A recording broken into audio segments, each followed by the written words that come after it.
Alors, bien-aimés, nous allons, je vais essayer de vous montrer maintenant pourquoi je crois ce que je crois et pourquoi je suis convaincu que le réveil du Gabon a commencé. Pourquoi je suis convaincu que la lumière de l'Éternel et la nuée qu'il avait promise au Gabon, la gloire de l'Éternel est descendue au Gabon. Vous savez, avant que l'Éternel ne puisse faire croire quelque chose à un groupe de personnes ou aux individus, il choisit toujours une personne à qui il peut d'abord amener la personne à croire la chose de tout son cœur. Et lorsque la personne est arrivée à croire la chose de tout son cœur, alors cette chose et lui deviennent un. C'est à ce moment, alors seulement à ce moment, que cette personne peut prendre maintenant la chose et la prendre aussi aux autres. C'est-à-dire partager la chose aux autres avec plus de conviction. C'est pourquoi l'apôtre Paul dit que tout ce qui n'est pas le fruit d'une conviction est un péché. Tout ce qui n'est pas le fruit d'une conviction est un péché. Donc, me tenir ici et vous dire que c'est le temps du réveil alors que ce n'est pas le temps, c'est un péché. Vous dire aussi que Dieu ne viendra pas nous secourir et que ce qui est arrivé le 30 août est faux et que ce n'était pas Dieu, c'est encore un péché. Mais j'ai autant de convictions comme ça qui nous amènent à croire et à dire que ce qui est arrivé, le coup de salut qui est arrivé, c'était le début du réveil, mais avec l'armée. C'était avec l'armée. Mais maintenant, nous devons quitter à l'armée pour entrer, l'armée physique, pour entrer dans l'armée spirituelle qui a été formée par Dieu. Vous savez, quand Israël était sorti de l'Égypte, Dieu va dire à Moïse, va dire à Pharaon de laisser sortir mon armée. Quand Pharaon regardait les Juifs, il regardait des vieillards fatigués, épuisés avec des bâtons. Et comme il le disait, Pharaon les traitait des faiblards. Des gens qui fouillaient les travaux. Mais quand Dieu regardait les enfants d'Israël, Dieu ne regardait pas les enfants d'Israël comme des faiblards. C'était son armée. Donc, vous voyez, donc tout dépend des yeux avec lesquels vous pensez que Dieu nous regarde. Dieu regarde le peuple gabonais comme une armée puissante qui se tient dans sa présence. Donc, ne considère pas ce que tu vois, mais considère ce que tu crois. Ne considère pas, ne confesse pas ce que tu vois, mais confesse ce que tu crois. Deux choses. Ne considère pas ce que tu vois, mais considère ce que tu crois. Et ne confesse pas ce que tu vois, mais confesse ce que tu crois. Car c'est ce que tu crois qui arrivera. C'est ce que tu crois que tu verras s'accomplir. Maintenant, nous avons déjà pris Isaïe 60, mais je suis obligé de revenir, parce que c'est très important pour faire le lien. Pour faire le lien. Isaïe 60.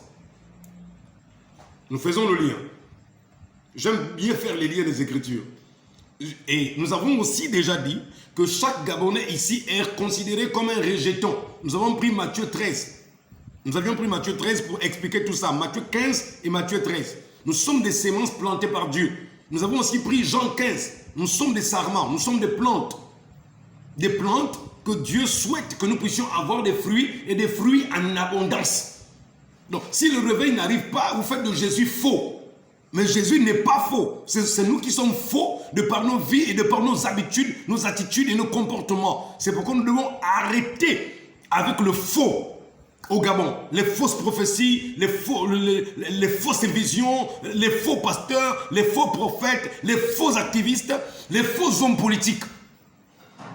Et pourquoi pas même aussi des faux militaires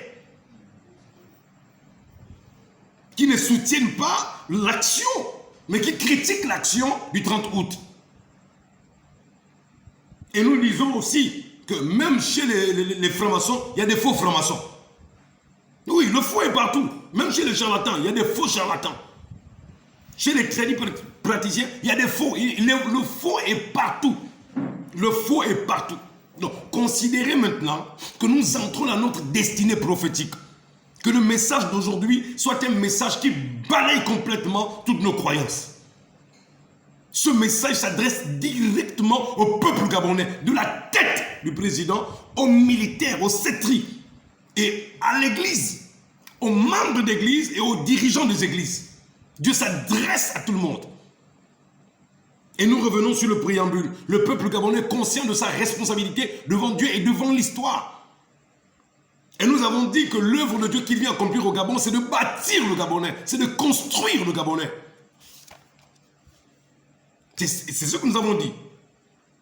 Il dit, afin qu'aux yeux du monde et des nations amies, le Gabon immortel reste digne d'envie, oublions nos querelles, ensemble bâtissons l'édifice nouveau auquel tous nous rêvons, ensemble bâtissons. Donc, ce réveil-là, c'est comme le réveil de Agé. Le réveil du temps d'Agé, c'était de bâtir, mon peuple. Le réveil du temps du prophète Agé, c'était de bâtir. Il fallait bâtir l'édifice nouveau. Ce n'était pas seulement de rêver. Alors, vous voyez ici dans Agé à son chapitre 1, il est écrit: la seconde année de Darius, le premier jour du 6e mois, la parole de l'Éternel fut adressée par Agé le prophète à Zorobabel, fils de Shalatiel, gouverneur de Juda, et à Josué, fils de Tchotsadak, le souverain sacrificateur, en ces mots: ainsi parle l'Éternel des armées. Ce peuple dit, le temps n'est pas venu de bâtir, le temps n'est pas venu de rebâtir la maison de l'Éternel. Ce peuple dit que le temps n'est pas venu de rebâtir la maison de l'Éternel. Il dit, et ce peuple dit, le temps n'est pas venu de rebâtir la maison de l'Éternel. C'est pourquoi la parole de l'Éternel leur fut adressée par Agé le prophète en ces mots. Est-ce le temps pour vous d'habiter vos demeures lambrissées, quand cette maison est détruite? Ainsi parle maintenant l'Éternel des armées. Considérez attentivement vos voies. Vous semez beaucoup et vous recueillez point. Descendons au verset 7. Ainsi parle l'Éternel des armées. Considérez attentivement vos voies. Montez sur la montagne et apportez du bois. Et nous avons dit quoi? Le peuple de Gabaon, c'était quoi? Quel peuple? C'est le peuple qui devait transporter du bois. Qu'est-ce que vous ne comprenez pas, mon peuple? Le peuple de Gabaon, c'est le peuple qui devait transporter le bois pour la maison de l'Éternel, pour le sacrifice dans la maison de l'Éternel. C'est ce qui est écrit de Gabaon. Donc, le peuple du Gabon, quand on dit construisons ensemble, bâtissons ensemble un édifice nouveau, c'est quoi? Je ne parle pas de l'Okoumé et du Bilinga qu'il fallait prendre à la forêt. Je vous parle du sacrifice de Jésus qui a été offert pour bâtir nos vies. Voilà le réveil qui vient au Gabon. Là maintenant, les miracles viendront seuls, les prodiges viendront seuls, lorsque nous serions vraiment convertis par la vie de Yahushua, par la vie de Jésus-Christ. Quand sa vie sera en nous, quand le Saint-Esprit va venir balayer, il va souffler sur nos alliances avec nos ancêtres et nos familles. Aucun prophète ne va t'imposer les mains. Jésus, il va te débarrasser de toutes ces choses-là. La Bible dit que celui qui a franchi, c'est Jésus. Ce n'est pas un prophète, ce n'est pas un pasteur, ce sont des menteurs, ce sont des voleurs.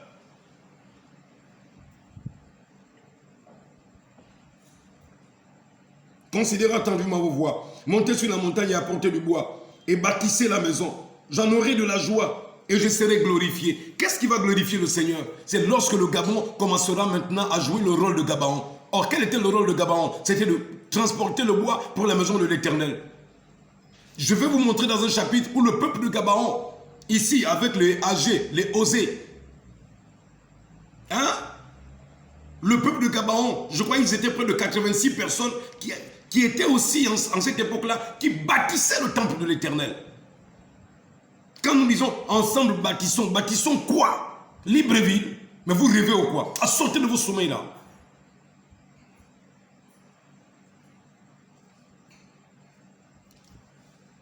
Est-ce que par là je viens vous dire de ne pas construire votre Libreville? Si vous voulez construire, allez-y construire là. Hein? Moi je parle d'une œuvre que Dieu vient accomplir au Gabon. Ce sont nos vies que nous devons bâtir. Allez-y prendre Agé 1 verset 12. Zorobabel, fils de Shalatiel, Josué, fils de Tchotsadak, le souverain sacrificateur, et tout le reste du peuple entendirent la voix de l'Éternel, leur Dieu, et les paroles d'Agé. Est-ce que vous entendez même Joseph? Donc, ensemble bâtissons un édifice nouveau, oui. Mais où est l'homme que Dieu a envoyé? Je vous ai dit, ne me donnez pas le titre de prophète. Ce sont ces titres-là qui ont gaspillé les hommes. Ce sont ces titres-là qui ont même désorienté les serviteurs de Dieu. Ils ont commencé à se glorifier, se glorifier, se glorifier. Dieu s'est retiré d'eux. Où est Emmanuel Zoma? Qui était monté en pompe, en pompe, en pompe, en pompe, en pompe, avec ceci et cela, ceci et cela. Même si le faux était fait du milieu. Où sont tous ces hommes qui s'élevaient? À Port-Gentil, il y avait un qui s'appelait celui qui tuait les sorciers. Mais les sorciers l'ont tué. Un Nigérien là. Hein? L'exterminateur des sorciers. Les sorciers ont exterminé ici à Libreville. Il y a un autre là, Shekina. Hein? Lui là aussi, il envoie. Lui c'est Shekina, seulement le feu, le feu. Il envoie le feu. Donnez-moi un seul verset où Jésus-Christ a dit envoyez le feu aux ennemis. Quand le feu de la Pentecôte est venu, est-ce que c'est venu pour détruire les ennemis ou c'est venu pour détruire ta propre vie toi-même? Je dis, je repose la question. Je veux savoir, expliquez-moi. Quand le feu du Saint-Esprit est descendu dans Acte 2, le Saint-Esprit qui est descendu là, c'était pour détruire les ennemis ou c'était pour détruire ton ego? Quand le feu descend là, ça vient détruire qui? Moi ou mon ennemi? Quand je vais encore dire bêtise, vous allez dire, oh, lui il insulte les gens. C'est pas injure, c'est qualification, c'est la bêtise, c'est être bête. Cela n'existe pas dans la Bible, envoyer le feu à quelqu'un. Ça n'existe pas dans le Nouveau Testament. Ça n'existe pas. Jésus ne l'a jamais fait. Les apôtres ne l'ont jamais fait. Dites à vos pasteurs de vous donner un verset. Ou Pierre l'a fait même. Quand Jésus est parti. Ça n'existe pas. Tu prends le Saint-Esprit de Dieu qui doit purifier ton être, tu l'envoies au sorcier. Mais est-ce que même les gens se rendent même compte même de ce qu'ils font? Quand j'ai resté à Bambouchine, j'entendais une femme prier. J'envoie les glaçons. Tu envoies les glaçons où? Seigneur, j'envoie les glaçons dans le village où les personnes me fait du mal. J'envoie les glaçons. Qui vous a dit ça, Père éternel? Quels glaçons? Vous avez les glaçons où? Hein? Oh. Donc les glaçons, ce n'est plus maintenant pour mettre dans le jus. Non. C'est de là où je vous dis, hein. Vous allez avec un peu de la haine dans vos églises. Vous sortez de là-bas, vous avez beaucoup la haine. Mais vous ne le savez pas. Vous ne le savez pas. Priez pour vos ennemis. Bénissez ceux qui vous persécutent, disait Jésus. Les pasteurs en question là viennent, ils disent, non, ça c'est quoi? Faut pas écouter le fou de Joseph là. Allez, fire. Seigneur. Alors tout le reste du peuple entendirent la voix de l'Éternel par les paroles d'Agé le prophète, selon la mission qui lui avait donnée l'Éternel leur Dieu, et le peuple fut saisi de crainte devant l'Éternel. Agé envoyé de l'Éternel dit au peuple, d'après l'ordre de l'Éternel, je suis avec vous, dit l'Éternel. Quand Agé a dit je suis avec vous, qui disait que je suis avec vous? Gabon, quand je viens de te dire que Dieu est avec nous, mais les gens me prennent pour un bêtard ou quoi? Non, les gens me prennent pour un détraqué. Oh, pasteur, mais Dieu où c'est, hein? Tu as vu Dieu? Il est où c'est? À quelle rue d'Enzayon? Tu l'as croisé sur la rivière d'Akébé? Ou sur les sansaires on appelle ça comment? Nzayon ou à Wenje? Oh mon peuple, Dieu est au Gabon. Il est avec nous. Comme il a été avec les âgés, il était avec les Zorobabel, les Josué, parce qu'il fallait bâtir. Bâtissons ensemble un édifice nouveau. L'œuvre de l'Éternel, c'est ça, bâtir. Vous comprenez? C'est ça l'œuvre de l'Éternel. Bâtissons ensemble un édifice nouveau.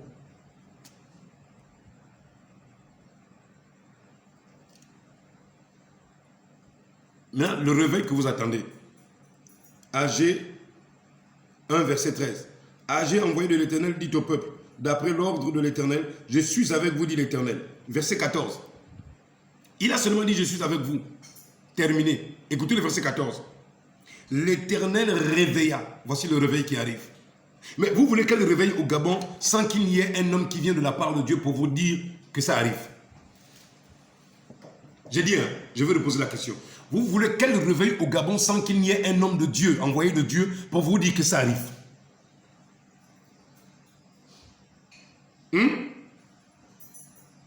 Allez-y prendre le réveil de l'île Maurice. Allez-y prendre le réveil du pays de Galles.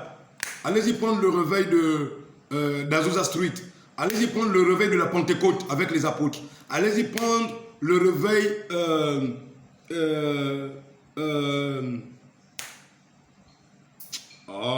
comment on appelle?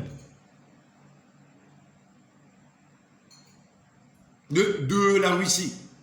Allez-y prendre le réveil, là où il y a beaucoup la drogue, là, de Colombie.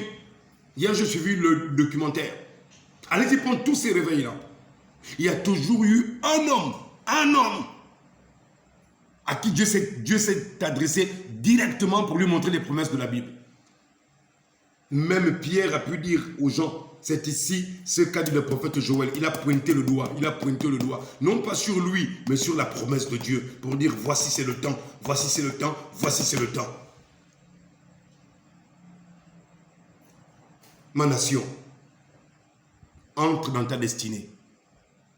Voici le temps.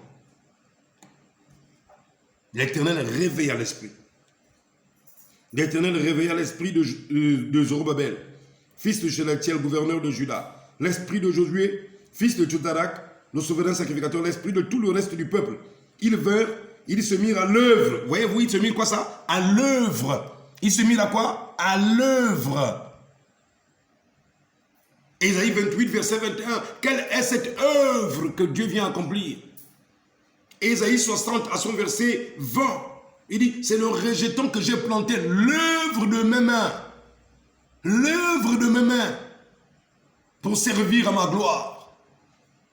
C'est lui qui viendra vous révéler ça.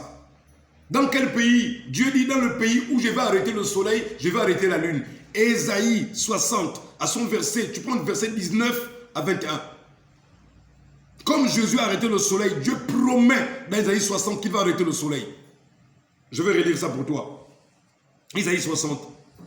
Ce ne sera plus le soleil qui te servira de lumière pendant le jour, ni la lune qui t'éclairera de sa lumière. Mais l'Éternel sera ta lumière à toujours. Ton Dieu sera ta gloire. Ton soleil ne se couchera plus et ta lune ne s'obscurcira plus. Car l'Éternel sera ta lumière à toujours et les jours de ton deuil seront passés. Qui a arrêté le soleil? Il n'y a que deux personnes. Il y a Dieu, il y a Josué. Josué arrête le soleil au temps de Gabaon. Ésaïe 60, cette promesse n'est pas encore accomplie. Dites-moi là où Dieu a arrêté le soleil au temps d'Israël. Oh mon peuple. Quand Jésus est mort, le soleil se couchait. Ici, on te dit que le soleil va s'arrêter en plein jour. Quel est ce soleil? C'est éveille-toi Gabon, une aurore se lève. Mais vous ne comprenez pas quoi? Éveille-toi Gabon, une aurore se lève. C'est le soleil qui se lève. Éveille-toi Gabon, une aurore se lève. C'est le soleil qui se lève. Le soleil c'est qui? C'est Christ. C'est Dieu. C'est le Logos. C'est la colonne de feu. C'est la nuée de gloire. C'est l'Éternel lui-même qui descend au Gabon. Confirmez ses promesses. Gloire au Seigneur. Je me sens bien ce soir. Oh là là là là. Merci Seigneur. Merci. Écoutez alors. Maintenant, nous descendons. Nous descendons.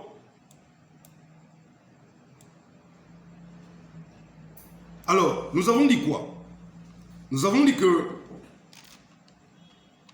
l'œuvre de l'Éternel en question, l'Éternel l'a confiée à des rejetons.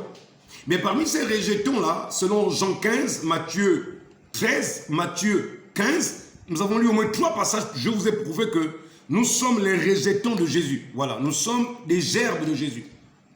Mais parmi ces gerbes, comme au temps d'Agé et au temps de Daniel, l'Éternel suscite toujours les personnes qui ont l'esprit avisé de ce que Dieu va faire, comme dans Agé. D'abord dans Daniel, Daniel révèle au peuple que dans 2 ans, nous allons sortir. Ça fait 68 ans. Daniel chapitre 9. Ne me faites pas lire ça encore, non? Ah, c'est déjà là. Daniel 9. La première année de Darius, fils d'Assurius, de la race des Mèdes, lequel était devenu roi du royaume des Chaldéens, la première année de son règne, moi, Daniel, j'ai vu par les livres qu'il devait s'écouler 70 ans pour les ruines de Jérusalem d'après le nombre des années dont l'Éternel avait parlé à Jérémie le prophète. Vous voyez que les réveils ont toujours été suscités par des prédications, par des messages prophétiques. Il n'y a pas de réveil sans un prophète. Donc, quand vous m'entendez lire William Branham, ça ne doit pas vous déranger. Il n'y a pas de réveil Gabon. Il n'y a pas de réveil sans un prophète qui en parle avant et au préalable. Il n'y a pas de réveil. Il n'y a pas de réveil. Comment voulez-vous que le réveil des apôtres, nous disons Amen à ça? Nous crions, oh, gloire au Seigneur. Oui, mais le réveil des apôtres, qui l'avait annoncé? C'était Joël. Acte 2. Et quand le réveil qui est le plus parlé aujourd'hui, on oublie même de tous les autres réveils. Mais quand on parle d'un réveil qui a secoué le monde et qui a fait des millions de convertis, c'est quel réveil? C'est le réveil d'Azusa Street par William Joseph Seymour. William Joseph Seymour croyait quoi? Il croyait à la promesse de Joël 2. Et qu'est-ce que Dieu a fait? Il a fait descendre la colonne de feu, que demain vous verrez en photo. Il a fait descendre la gloire de l'Éternel, la lumière de la Shekinah. Demain vous verrez cela en photo. Nous allons vous aligner les photos à pas la peine, à perte de vue. Des milliers de photos, des centaines de photos. Les critiqueurs viendront, mais c'est trop tard. Vous critiquez, c'est trop tard. Nous avons déjà lu selon Ésaïe 60 que la gloire de l'Éternel, c'est la lumière, c'est la Shekinah, c'est la colonne de feu. Elle doit accompagner le réveil. Il n'y a pas de réveil sans colonne de feu. Nous disons Amen au réveil d'Azusa. Nous disons Amen au réveil des apôtres. Mais quand on vous dit que vos pasteurs d'aujourd'hui, la plupart de tous vos pasteurs, là, maman pasteur, là, toi qui dis que oh, ton mentor c'est Billy Graham, oh, moi mon mentor c'est Oral Roberts, oh c'est Tommy Osborne. Oui, mais qui a motivé ces gens dans le ministère? Quand ces gens-là ne croyaient pas au miracle, Billy Graham est parti en Inde. Il a fui l'Inde, pourquoi? Au temps de William Branham. C'est parce que les Indiens avaient lancé un défi. Mais quand Dieu a envoyé William Branham là-bas, William Branham a dit, moi-même aussi je ne peux pas. Mais je connais quelqu'un qui peut relever le défi. C'était qui? Christ Jésus. Ça aussi, vous direz aussi que ça aussi c'est du trucage. Les Indiens, la magie indienne, vous savez comment elle est terrible. Billy Graham, Oral Roberts, Tommy Osborne, tous vos leaders là, qui combattent ça. Ils vous disent, oh mais oui, on a appris que c'est un branhamiste, le pasteur là.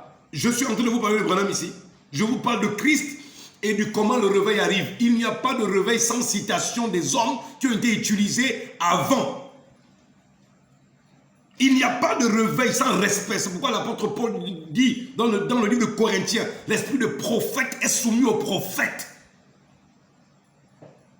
Si vos prophètes là venaient de Dieu, ils n'auront pas de gêne ni la honte de citer le prophète William Marion Branham. Ils n'auront pas honte. Mais pourquoi ils ont honte? Parce qu'ils ne viennent pas de Dieu. Un prophète qui vient de Dieu, il n'a pas honte de rappeler ce que l'autre a dit avant lui. Est-ce que Daniel a eu honte de citer ce que Jérémie a dit? Est-ce que Agé a eu honte de parler au nom de l'Éternel?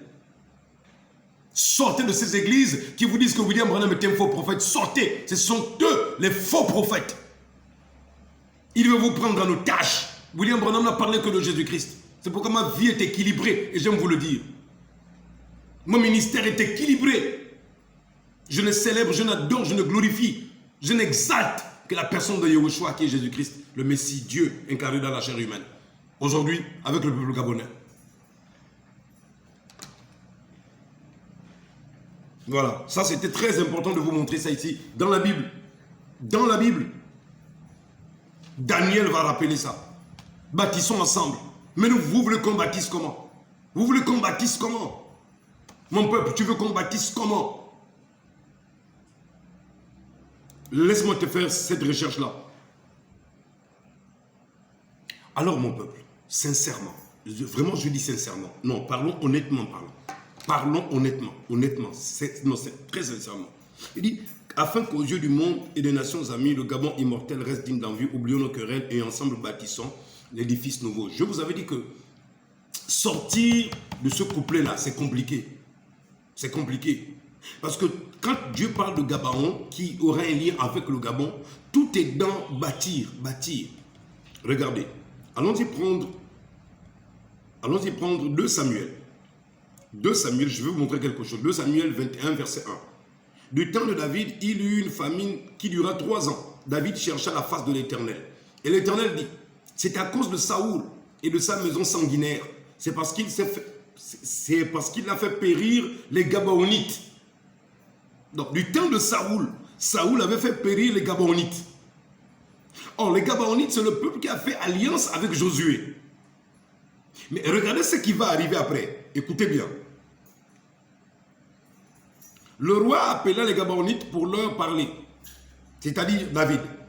Les Gabaonites n'étaient point d'entre les enfants d'Israël, mais c'était un reste des Amoréens. Et je vous ai dit, les Amoréens, ce sont les enfants de Cam, donc des enfants de la race noire. Donc les Gabaonites, ils étaient de la race de Cam, père de la race noire. Donc les Gabaonites, ils étaient de la race noire. Je pense qu'avec ça, vous faites déjà le lien entre le Gabon, qui deviendra maintenant le vrai peuple de Gabaon, selon Ésaïe 60, selon Ésaïe 28.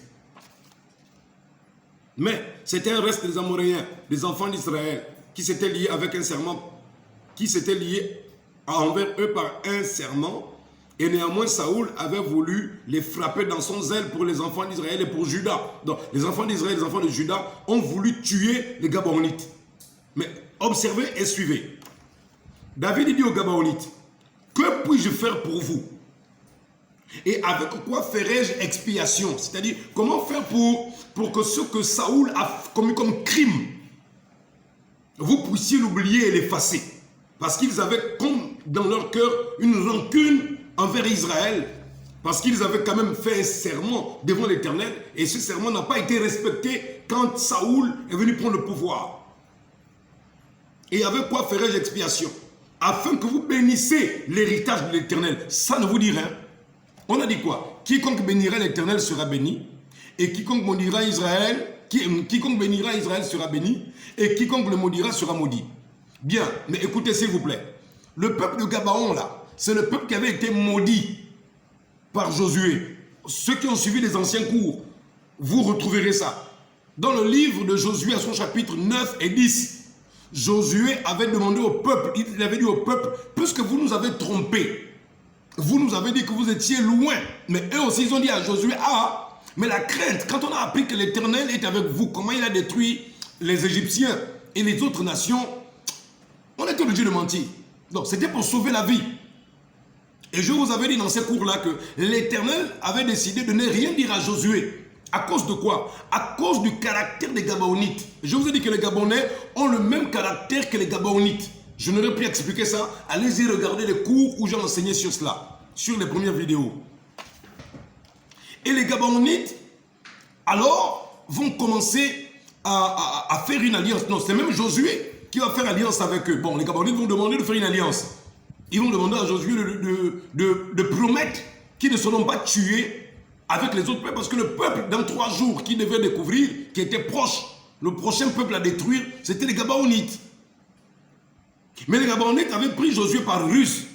Mais souvenez-vous, dans le cours d'hier, nous allons en parler tout à l'heure, comment est-ce que Jacob a-t-il pris la bénédiction d'Isaac? C'est par ruse. L'Éternel a-t-il, comment dire, a-t-il mis son cachet de oui? Oui. Mais nous avons dit quoi?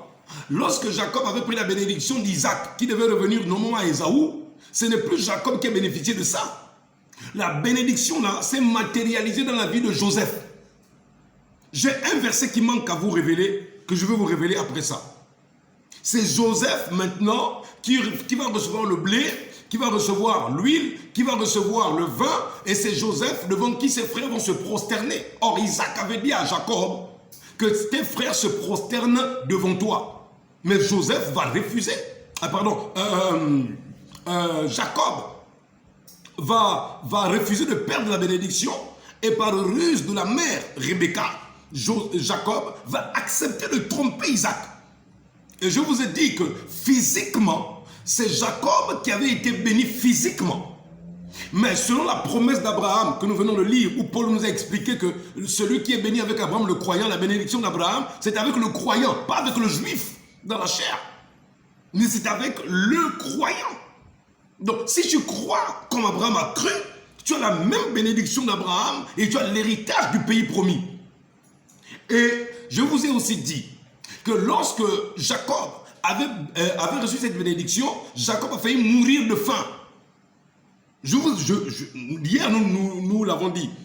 Et dans l'autre vidéo, avant celle-là, j'ai expliqué ça. Jacob a failli mourir de faim, il a dû envoyer ses fils en Égypte. Et je vous ai dit que la bénédiction d'Abraham avait été vendue, mais sans que les enfants d'Israël ne le sachent. Quand ils avaient vendu Joseph aux Ismaélites, les Ismaélites, c'était les descendants des enfants d'Abraham. C'était les descendants d'Ismaël. Mais Ismaël, je vous ai dit que Ismaël n'était pas arabe. Ismaël n'a pas grandi en Arabie. Ismaël était de la race égyptienne. Sa mère, c'était Agar, une égyptienne pur sang. Et son père, c'était Abraham. Donc Ismaël n'a jamais il n'a jamais eu un lien avec Mahomet. Et je vous ai dit, c'est une aberration. C'est une injure à la sainte parole de Dieu qui date il y a 3000 ans. Mahomet s'est enfui de la Mecque. Je vous ai dit, mais dites-moi pourquoi il s'est enfui. Jésus ne s'est jamais enfui de la Mecque. Jamais. Jésus ne s'est jamais enfui du temple. Jésus-Christ a donné sa vie en sacrifice. Mais si tu es un vrai prophète, pourquoi tu t'enfuis? Non, mais raisonnons un peu. Comment tu es un messager de Dieu et tu fuis? Tu fuis parce que tu es faux. Tu fuis parce que tu es faux. Est-ce que Jean-Baptiste a fui? Jean-Baptiste a librement donné son corps. On a coupé la tête. Ésaïe, on a déchiré son corps. Zacharie, on l'a lapidé dans le temple. Donnez-moi un seul prophète. Même quand Élie est parti dans la caverne, l'Éternel l'a retrouvé là-bas. Il dit, Élie, Élie, que fais-tu ici? Mais est-ce que Élie a fui l'église? Élie a fui Jézabel, la sanguinaire, la meurtrière qui voulait le tuer. Mais toi, tu fuis de la Mecque, tu fuis de l'église. Un pasteur qui fuit l'église. ça là, vraiment, c'est suspect, quoi. Un pasteur qui fuit l'église. Ah, enfin, peut-être. Avançons. Donc, Joseph va recevoir cette bénédiction de Jacob. Comme les Gabonites. Regardez. Comment David peut-il aller demander la bénédiction à un peuple maudit? N'est-ce pas, c'est paradoxal? Comment David, le roi David, un prophète comme David, un homme qui a des révélations, un homme selon le cœur de Dieu, peut-il aller demander aux Gabonites, aux Gabonais de bénir Israël? N'est-ce pas paradoxal? Qu'est-ce que Dieu est en train de nous montrer? Il nous montrait que la bénédiction d'Abraham sera avec le peuple gabonais. Le peuple gabonais, je suis en train de te révéler des choses. Pour toi qui m'écoutes, fais un effort de conformer ta vie aux enseignements que je te donne. Parce que entendre ce que je te dis et ne pas conformer ta vie est un jugement contre toi-même. Le peuple gabonais a la bénédiction d'Abraham. La preuve est là. David dit aux Gabonites, que puis-je faire pour vous? 2 Samuel 21, verset 3. Et avec quoi ferai-je expiation afin que vous bénissez l'héritage de l'Éternel? Mais ce n'est pas vrai, David, arrête. David, mais ce peuple était un peuple maudit par Josué. C'est vous qui devez bénir les Gabonites. Et ce ne sont pas les Gabonites qui doivent vous bénir. Non, mon enfant. David, c'était un prophète. Il était conduit par l'instinct de la révélation du 3e réveil du Gabon. À quel moment nous recevons le réveil? Paul nous a expliqué. C'est parce que nous recevons Christ. Les Juifs ont rejeté Christ. Les Juifs ont refusé leur visitation. Jérusalem, Jérusalem qui tue et qui lapide les prophètes qui te sont envoyés. Il dit maintenant, le royaume des cieux vous sera enlevé, Matthieu 21, et sera donné à une nation qui en rendra les fruits. Et je vous ai dit, mais quelle est cette nation-là qui viendra rendre les fruits? Et je vous ai dit, ne venez pas me dire que c'est votre nation, parce qu'il faut qu'il y ait une concordance, une similitude, une coïncidence avec le peuple Gabon. Le peuple Gabon avait cette particularité, c'était qu'il devait bénir Israël. Gabon, tu comprends maintenant qui tu es? De par ta bouche, Israël sera béni. C'est pourquoi je dis, je bénis Israël. Quand j'ai eu l'accident qui m'a fendu la lèvre là, la lèvre inférieure, vous savez qu'est-ce que je prêchais à Mayuma? Le titre de la prédication, je défendrai Israël au péril de ma vie. Voici le titre de la prédication que je prêchais. Parce que quand Israël va tomber en guerre le 7 octobre 2023, je veux faire un songe de la guerre et de comment ça va se passer. Et le 7 octobre, quand j'ai mis France 24, c'est exactement ce que j'avais eu comme songe qui était en train de s'accomplir. Et je commençais à enseigner sur ce que William Branham nous a enseigné. Il nous a dit que si vous voulez regarder comment va l'état du monde, regardez Israël. Il a dit pourquoi? Il dit parce que Israël, c'est l'horloge de Dieu. Israël, c'est la montre de Dieu. Il a dit, et comme la Bible dit, béni soit quiconque bénira Israël, maudit soit quiconque maudira Israël. Il a répété, William Branham l'a répété, Israël est la prunelle de l'œil de Dieu. La prunelle, c'est ce qui est noir là, à l'intérieur là. Hein? Est-ce que tu penses que je peux accepter que tu viennes mettre ton doigt dans mon œil? Dieu dit qu'il est le corps entier du monde. Mais essaie de mettre ton doigt dans son œil et tu verras. Et Israël, on te dit, ce n'est pas la tête. Non, Israël, ce n'est pas le bras. Dieu dit Israël, ce n'est même pas le nez. C'est cette partie-là, la pupille noire là. La prunelle là, la prunelle noire là. Dieu dit Israël est la prunelle de mon œil. J'ai enseigné ça à Mayuma. Dieu a piégé les nations. Il a piégé l'ONU. Et j'ai défendu à ma nation de ne prendre aucune sanction contre Israël. Ne vous avisez même pas. Malgré notre délinquance politique, ne vous avisez même pas.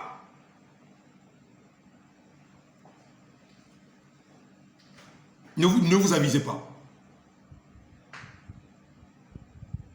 À cause de l'argent que les Arabes vont vouloir nous donner, oh, allez-y voter contre Israël. N'osez pas. Ne soyez pas de Judas Iscariote. Ne vendez pas le Gabon pour de l'argent. Là, je m'adresse aux dirigeants du Gabon. Je m'adresse à ceux qui siègent à l'ONU. Vous saurez que Dieu est en train de vous parler. Si vous vous avisez d'aller signer des alliances avec l'Arabie, au détriment de la population gabonaise, pour de l'argent. Mais allez-y vendre vos corps aussi pour le Gabon.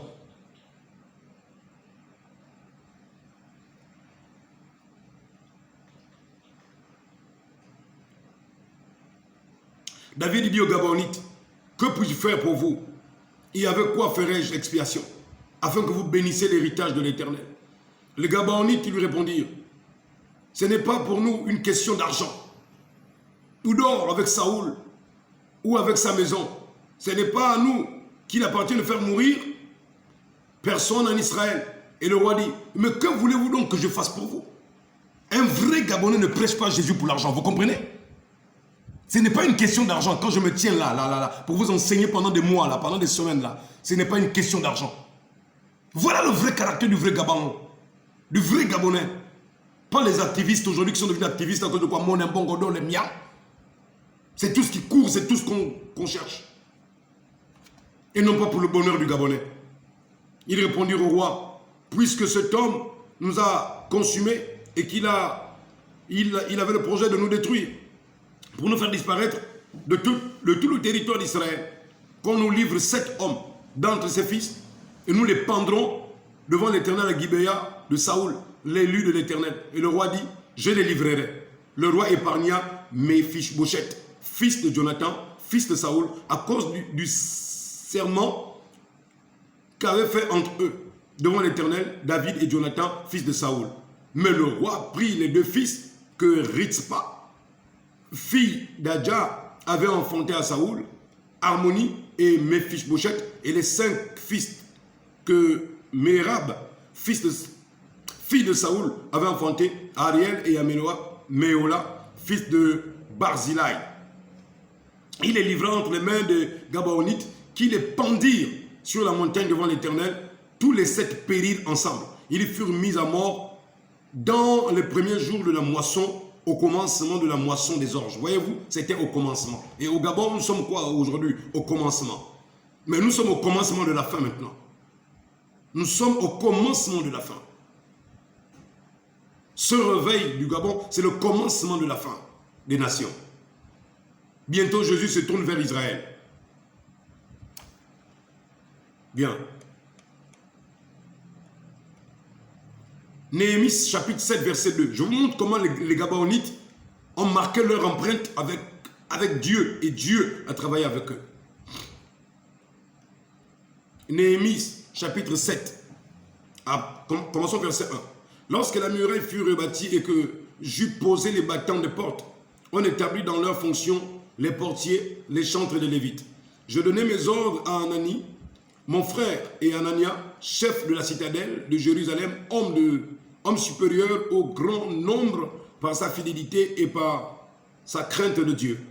Je leur dis, les portes de Jérusalem ne s'ouvriront pas avant que la chaleur du soleil soit venue, donc avant l'aurore.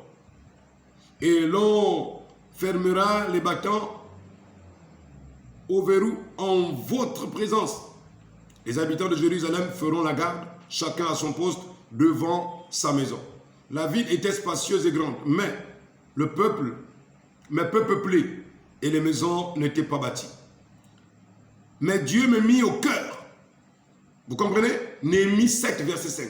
Mais Dieu me mit au cœur. Donc Dieu parle toujours aux individus.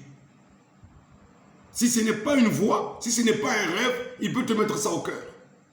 Qui m'a mis au cœur de vous enseigner? Qui m'a mis au cœur de vous révéler ces choses? Qui m'a mis au cœur de laisser d'abord l'église, ma femme et tout le monde, ma famille, les enfants, pour venir me consacrer pour vous Gabonais? Qui m'a mis cela au cœur? Mon Dieu m'a mis au cœur d'assembler les grands, les magistrats et le peuple pour en faire le dénombrement. Je trouvais un registre généalogique de ceux qui étaient montés les premiers. Et j'y vis écrit ce qui suit. Voici ceux de la province qui revinrent de l'exil, ceux que Nebuchadnezzar, roi de Babylone, avait amenés captifs et qui retournèrent à Jérusalem et en Juda, chacun dans sa ville. Ok, je vais passer tout ça. Je viens quelque part. Je cherche les Gabaonites.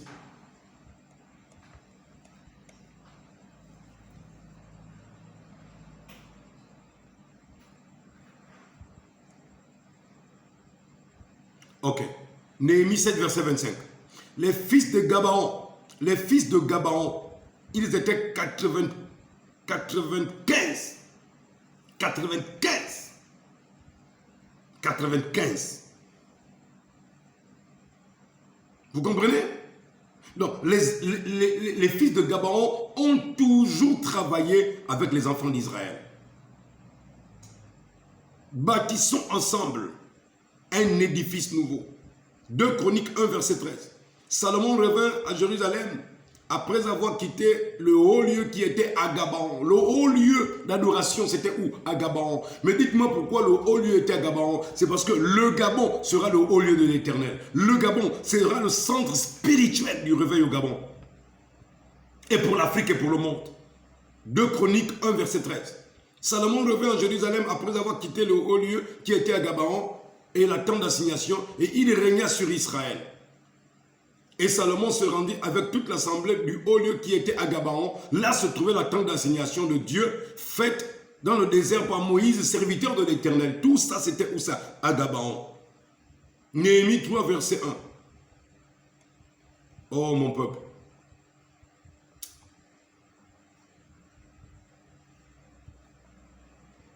Néhémie 3, verset 7.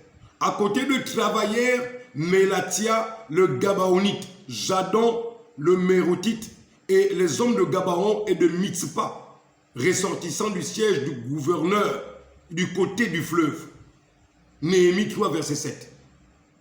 Qui sont ceux qui ont été bénis par l'Éternel et qui ont travaillé avec les Agé, avec les Zorobabel, avec les Néhémie, avec les Esdras? Les Gabaonites étaient là-dedans. Mais vous et moi, nous avons ici, afin qu'aux yeux du monde et des nations amies, le Gabon immortel reste digne d'envie. Oublions nos querelles et ensemble bâtissons l'édifice nouveau. Mon peuple de Gabaon, le peuple Gabaon d'hier a réussi. Et nous, qu'est-ce que nous faisons aujourd'hui? Quelle est notre mission? Quel est notre devoir? Voilà pourquoi Dieu m'a mis au cœur de faire ce que je suis en train de faire. Ésaïe 60, en son verset 19. Ce ne sera plus le soleil qui te servira de lumière pendant le jour, ni la lune qui t'éclairera de sa lueur. Mais l'Éternel sera ta lumière à toujours. Ton Dieu sera ta gloire. Ésaïe 60, verset 20. Comme le peuple de Gabaon. Ton soleil ne se couchera plus comme Josué. Soleil, arrête-toi. Soleil, arrête-toi. Le soleil s'arrêta. Et ta lune ne s'obscurcira plus car l'Éternel sera ta lumière à toujours. Gabon, l'Éternel sera ta lumière à toujours. Mon peuple, l'Éternel sera ta lumière à toujours. Église, l'Éternel Jésus sera ta lumière à toujours. C'est pourquoi Jésus-Christ a dit, je suis la lumière du monde. Jésus est la lumière du monde. Jésus est la lumière du monde. Jésus est la lumière du monde. En dehors de lui, ce sont les ténèbres qui règnent sur la terre. Le verset 21. Il n'y aura plus de justes parmi ton peuple. Ils posséderont toujours le pays. Mon peuple, où est-ce que je t'amène? Papa Oligui, je t'amène où? Je dis, j'ai la garantie, je sais où je vais. Je sais qui je suis. Personne ne peut te garantir d'un pays de l'autre côté. Moi, je te garantis. Je peux te donner des domaines là-bas. Ici, tu as construit des maisons, c'est bien. Mais est-ce que tu sais ce qui t'attend de l'autre côté? Qui peut te garantir de l'autre monde là-bas?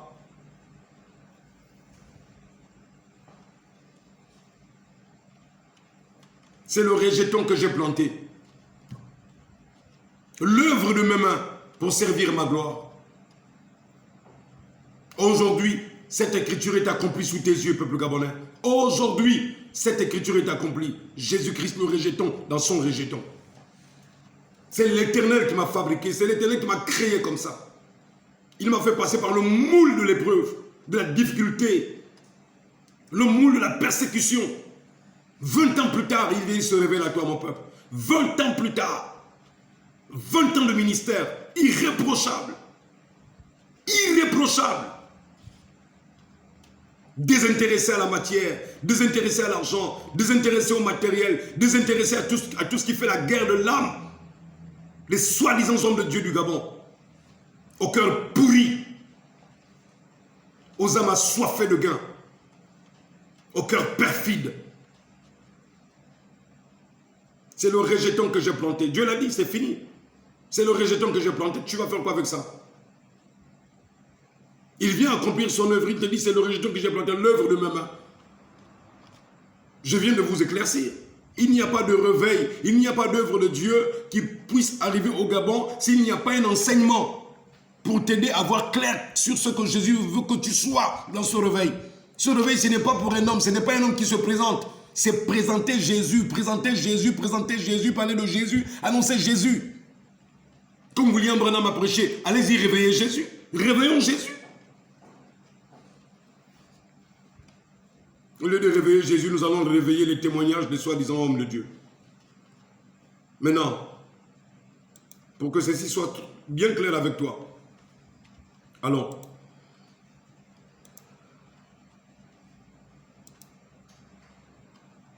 Allons maintenant.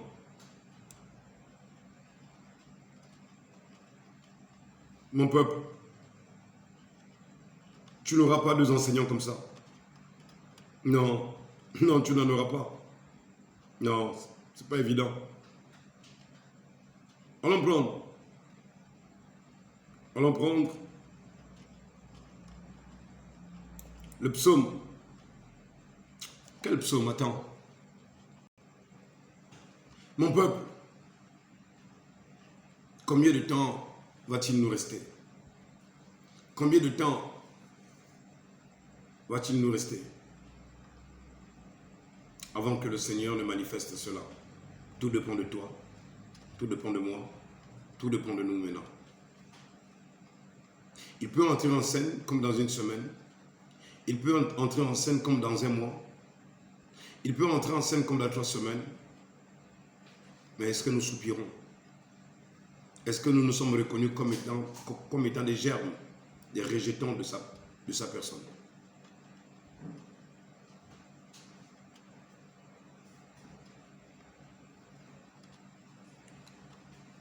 Je viens achever avec ça. Genèse 49.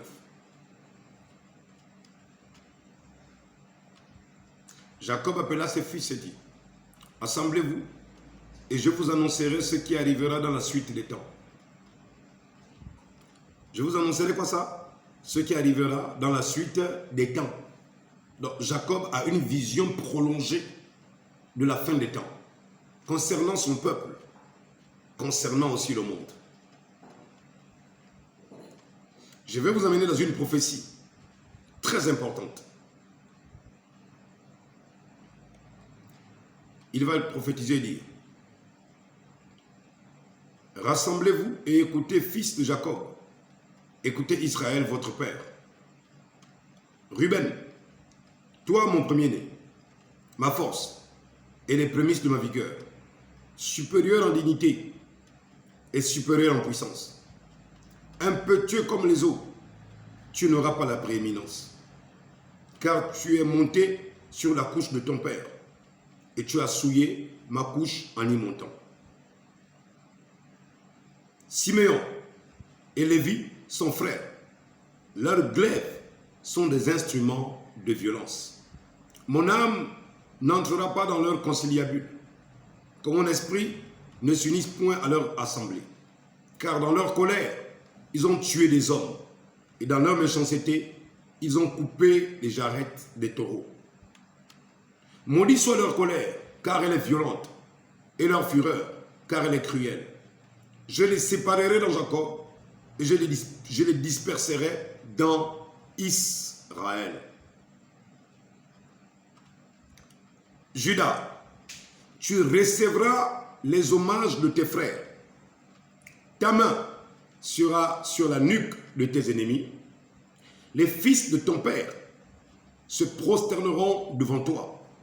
Judas est un jeune lion. Tu reviens du carnage, mon fils. Il ploie les genoux. Il se couche comme un lion, comme une lionne. Qui le fera lever? Le spectre ne s'éloignera point de Judas, ni le bâton souverain d'entre ses pieds, jusqu'à ce que vienne le Shiloh. Le Shiloh, c'est qui? Le Shiloh, c'est le pacificateur en hébreu. Cet homme qui se tient entre deux. Ici, il y a Dieu en colère. Ici, il y a l'homme, le pécheur. Dieu vient pour détruire l'homme pécheur. Jésus se met au milieu. Il est le pacificateur. Le Shiloh, c'est le pacifique. C'est le pacificateur. Et c'est le rôle que Jésus est en train de jouer au Gabon. Il joue le rôle du Shiloh. Je vous ai dit que le ministère que j'ai, c'était le ministère de l'épée. Mais Dieu a rangé l'épée dans le fourreau. Il a décidé de ne pas venir vers vous avec l'épée.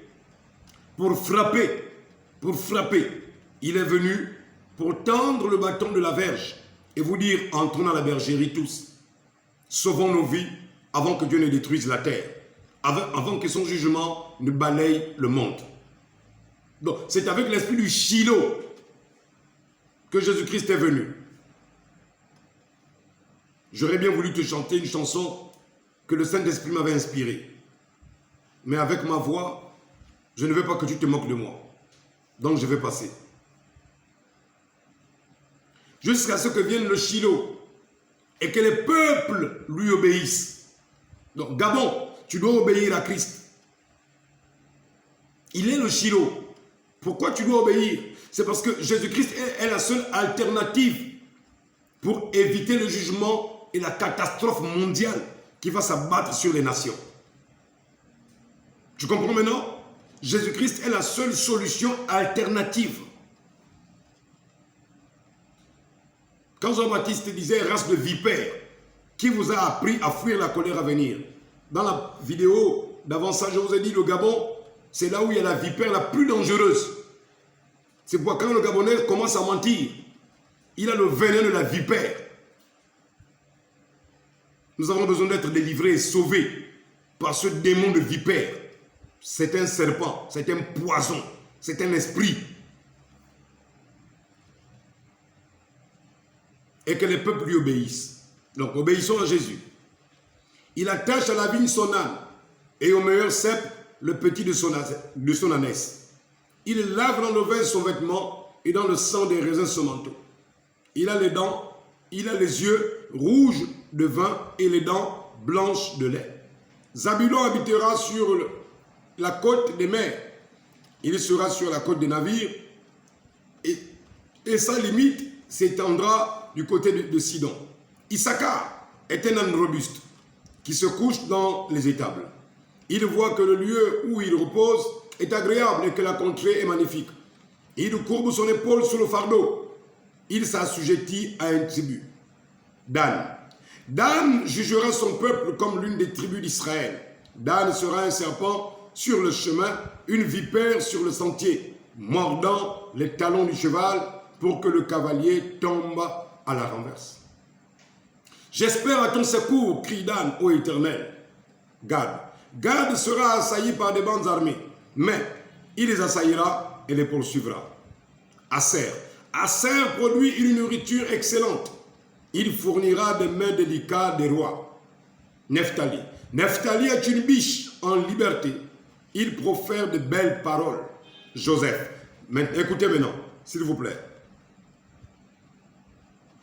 Dans Ésaïe 60, vous vous rappelez, non? C'est le rejeton que j'ai planté, l'œuvre de mes mains, pour servir à ma gloire. Maintenant, comment s'appelle le rejeton que Dieu a planté au Gabon? Celui-là qui a la sagesse et l'intelligence de dire aux gens, c'est le temps du réveil. Celui qui a la sagesse de dire, courons vers Jésus, allons vers Jésus. Comment s'appelle-t-il, ce rejeton? La réponse est là. Souvenez-vous, Ésaïe 60. C'est le rejeton que j'ai planté, l'œuvre de mes mains pour servir à ma gloire. Et le plus petit deviendra un millier. Et je vous ai dit qu'en 4 semaines, de 300 abonnés, nous sommes montés à 1000 abonnés. Des personnes qui se sont abonnées à Dieu parle encore. Pourquoi vous vous êtes abonnés à Dieu parle encore et sommes-nous 1000? Allez-y, regardez. Ça fait 1 cas. 1 cas. 1, ça fait 1000. 1000 abonnés. Nous sommes à 1040 abonnés, 1050 abonnés. En 4-5 semaines, parce que je suis arrivé ici le 17 janvier 18. 17-18 janvier. Aujourd'hui, nous sommes au 25 février. Donc, ça nous fait 1 mois et quelques semaines. Ou et quelques jours. 1 mois et quelques jours. 1000 abonnés sont venus tomber sur les enseignements que Dieu est en train d'apporter à la nation gabonaise pour que cette nation, ensemble, nous bâtissons l'édifice nouveau, le Gabon. Voici l'œuvre de l'Éternel. Voici le réveil. Vous qui avez demandé, mais quel est le message que Dieu a pour cette nation? Pour le réveil, quel est le message? Parce que tout réveil vient avec un message. Le réveil du temps d'Asser, du temps de Néhémie, d'Esdras, Daniel, c'était bâtissons. Agé était clair, bâtissons. Quel est le réveil du Gabon? Bâtissons. C'est le temps de l'aurore, c'est le retour de Jésus. Nous sommes à la seconde venue du Mashiach. Nous sommes à la seconde venue de Yahushua. Nous sommes à la seconde venue du Messie. Jésus revient. Pour ne pas dire il revient, il est au Gabon. Tes yeux ne le voient pas, mais je suis en train de te le dire. Je vous ai dit tout à l'heure que Dieu a toujours réveillé quelqu'un. Dieu avait mis au cœur de Néhémie de dire au peuple, c'est le temps de bâtir. Dieu avait mis cela par vision à Agé, à Daniel, à Jérémie. Les prophètes, les hommes de Dieu ont toujours été consacrés à avertir le peuple. Comment voulez-vous que les événements du 30 août arrivent et que nous soyons toujours là, juste en train d'attendre que le président Oligui change le Gabon, qu'il améliore la condition sociale, et ainsi de suite, et ainsi de suite. Et l'église, elle sommeille, elle dort. Sors de ton sommeil, au nom de Jésus. Maintenant, revenons maintenant sur la prophétie d'Ésaïe 60, à son verset 19 à 21. C'est le rejeton que j'ai planté, l'œuvre de mes mains, pour servir à ma gloire. Je vous ai dit que si quelqu'un s'aventurait à dire que c'est lui, il faut qu'il soit né au Gabon. Et s'il est né au Gabon, il faut qu'il ait le message qui est lié avec la Bible, l'hymne national, le ministère de William Branham, parce que l'esprit des prophètes est soumis aux prophètes. Et il faut que cette personne sache nous décoder Gabaon. Il faut qu'il sache nous décoder Gabaon. Il faut qu'il arrive à nous expliquer comment nous quittons de Gabaon pour devenir Gabon. Il faut aussi qu'il nous dise que veut dire le Gabon en valeur hébraïque. Quel est le message codé que le maître du monde a caché dans Gabon? Tout ça, ça vous a été servi. Maintenant, écoutez maintenant le nom de celui d'Ésaïe 60 à son verset 1, à son verset 1 à 21. C'est pourquoi Dieu dit du verset 1 à 2. Il dit ceci, il dit la gloire de l'Éternel se lève sur toi, ma gloire apparaît, même si les ténèbres, les démons couvrent la terre, l'obscurité, les peuples. Mais sur toi, ma gloire apparaît. J'ai dit, demain, je vais vous poster des vidéos de la gloire de l'Éternel dans ma vie. Je vous posterai les vidéos, je vous posterai les photos de ça. Et vous verrez que je ne blague pas, je ne mens pas, c'est sérieux, c'est réel. Nous avons le feu du réveil. C'est indiscutable. Les révélations sont claires. Maintenant, demain, je mettrai ça en image.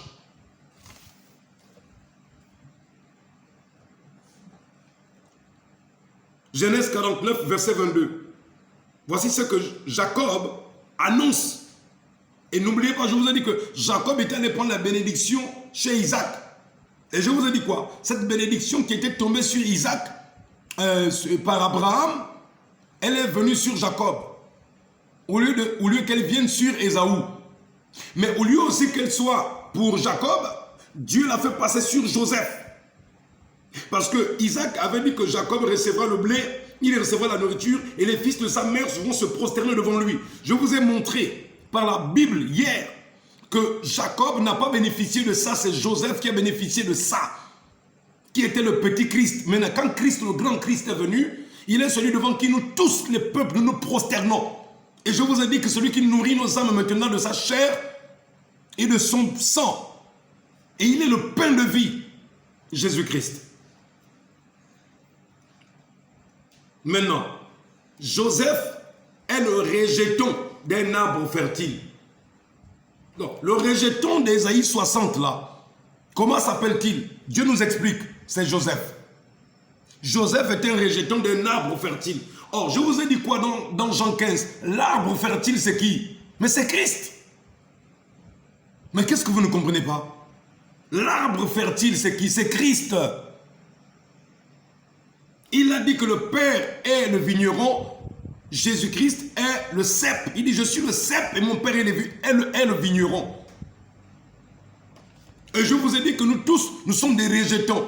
Et je vous ai dit que du milieu de tous les rejetons, il y a toujours un Néhémie, il y a toujours un Esdras, il y a toujours un Agé, il y a toujours un Daniel, il y a toujours un Jérémie qui voit la chose avant les autres et qui explique aux autres que c'est le temps. Bâtissons. Pas le temps de s'approprier la gloire, des titres de prophètes, de pasteurs, d'évêques. Pas ça.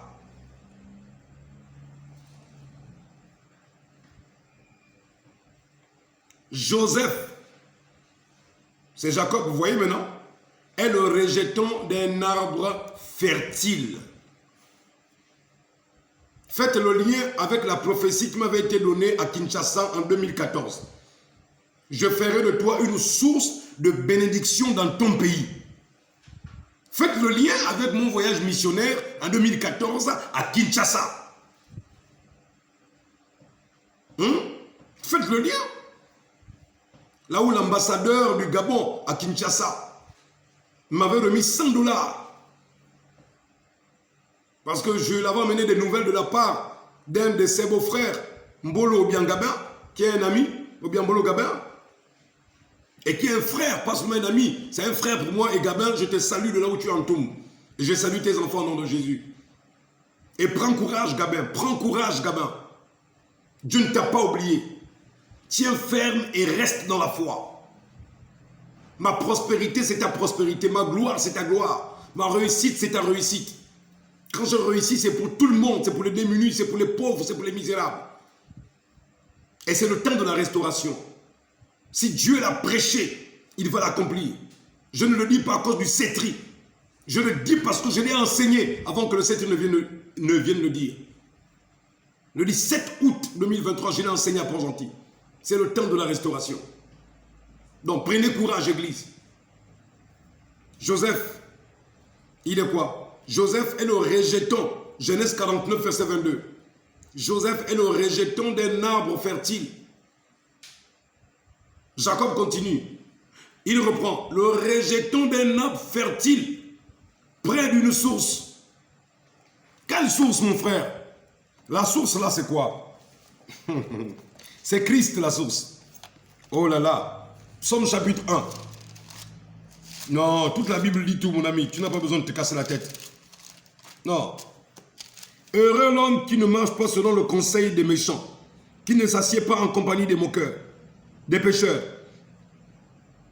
qui ne s'arrête pas sur la voie des pécheurs et qui ne s'assied pas en compagnie des moqueurs, mais qui trouve son plaisir dans la loi de l'Éternel et qui la médite jour et nuit. Vous pensez que j'ai cette connaissance comme Asti, ce n'est pas méditer jour et nuit. Dormir parfois à 3h, 4h du matin.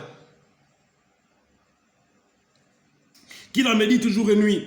Il est comme un arbre, écoutez ça, il est comme un arbre planté près d'un courant d'eau qui donne son fruit en sa saison. Et je vous dis, c'est la saison maintenant du réveil. Et dont le feuillage ne se flétrit point. Tout ce qu'il fait lui réussit. Il n'en est pas ainsi des méchants. Ils sont comme la paille que le vent dissipe. C'est pourquoi les méchants ne résistent pas au jour du jugement, ni les pécheurs dans l'assemblée des justes. Car l'Éternel connaît la voie des justes et la voie des pécheurs mène à la ruine. Alors peuple gabonais, tu n'es pas dans la ruine, sors. Marche avec Jésus maintenant. Donc Joseph est le rejeton des nappes fertiles, Genèse 49, verset 22. Le rejeton des nappes fertiles près d'une source. Les branches s'élèvent au-dessus de la muraille, verset 23. Ils l'ont provoqué. Donc il y a des gens qui viendront me provoquer. Regardez la prophétie. Ils l'ont provoqué. Souvenez-vous, Jacob annonce pour les temps à venir. Allez-y voir un juif. Demandez aux juifs. Genèse 49 annonce quoi? Il vous dira ça annonce la fin des temps. Mais si Genèse 49 annonce la fin des temps, c'est pourquoi certains juifs pensent que le Mashiach sera soit David, soit Joseph le tzaddik. Soit David, soit Youssef le tzaddik. Soit Joseph le juste. Pour les juifs, si Dieu amène le Messie sur la terre, soit pour eux là-bas, ce serait Joseph, soit ce serait David. Mais malheureusement, le Messie des Juifs, c'est le Messie du Gabon. C'est le Seigneur et le Sauveur Yahushua, Jésus. Le Sauveur des nations, le Messie des nations, c'est le Seigneur Yahushua, Jésus.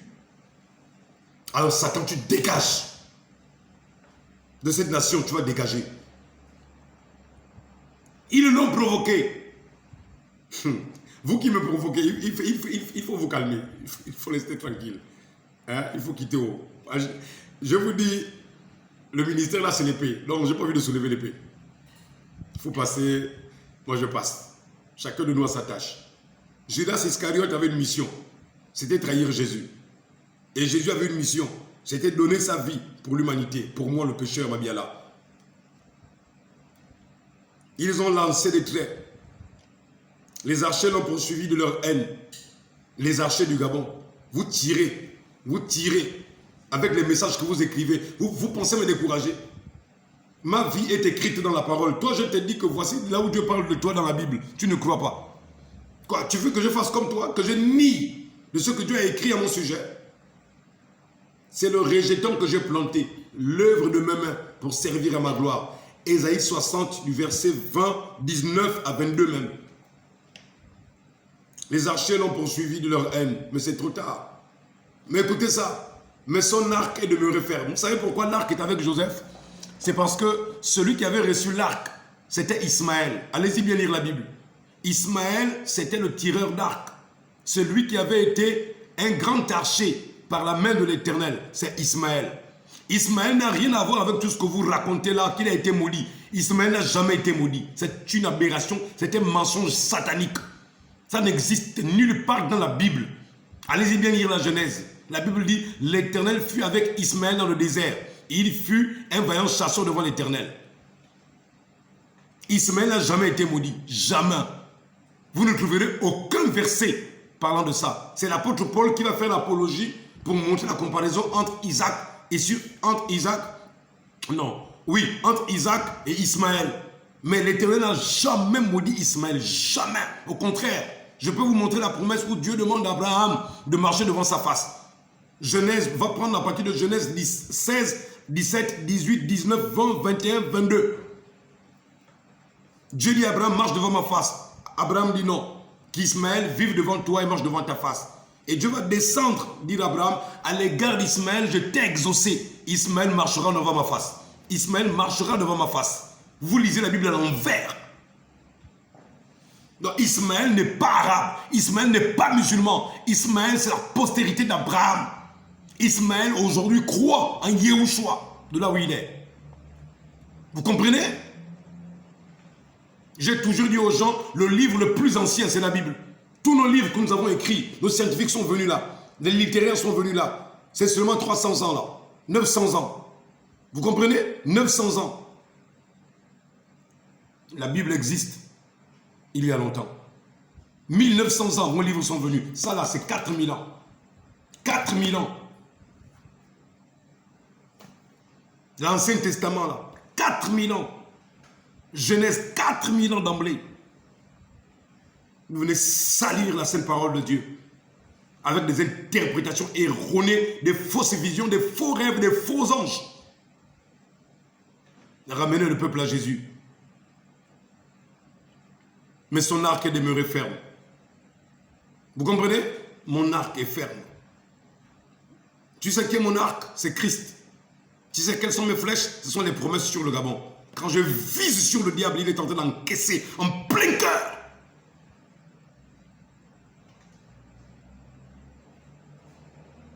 Mais son arc est demeuré ferme.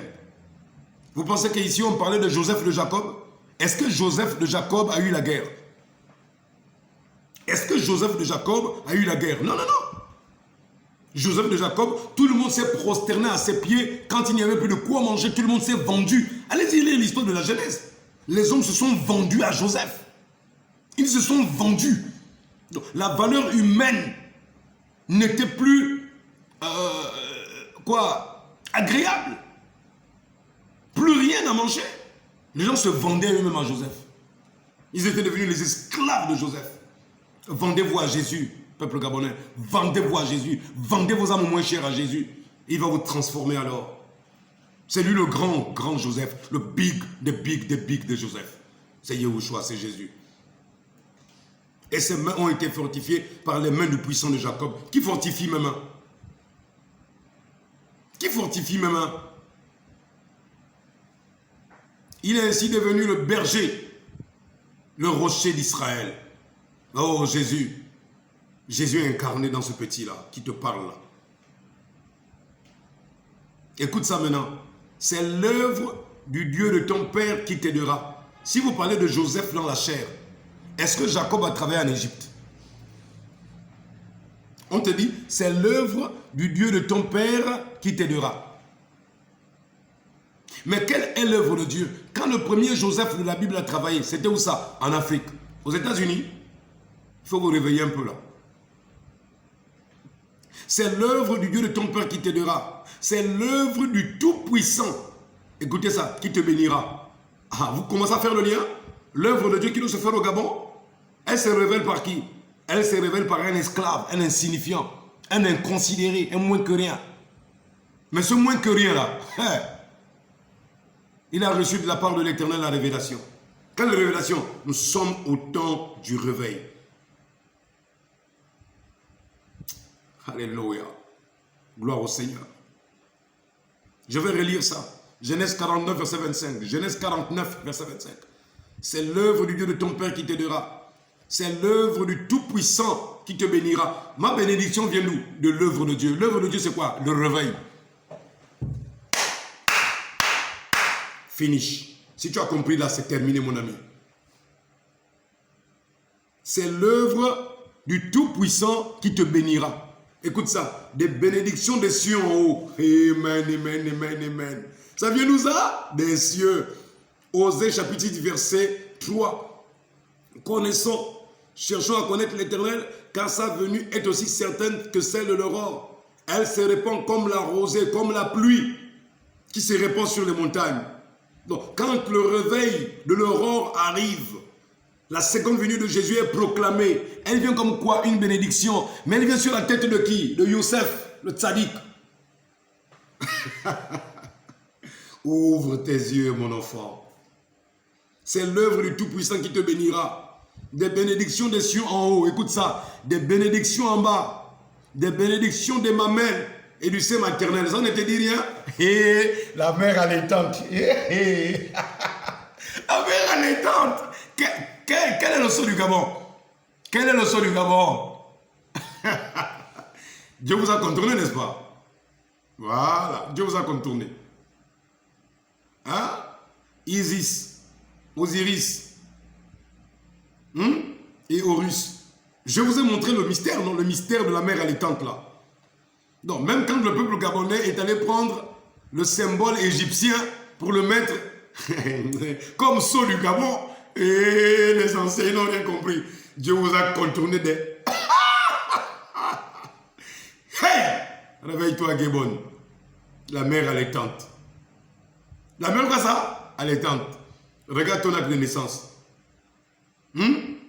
Tous les documents administratifs, qu'est-ce qu'il y a? La mère allaitante.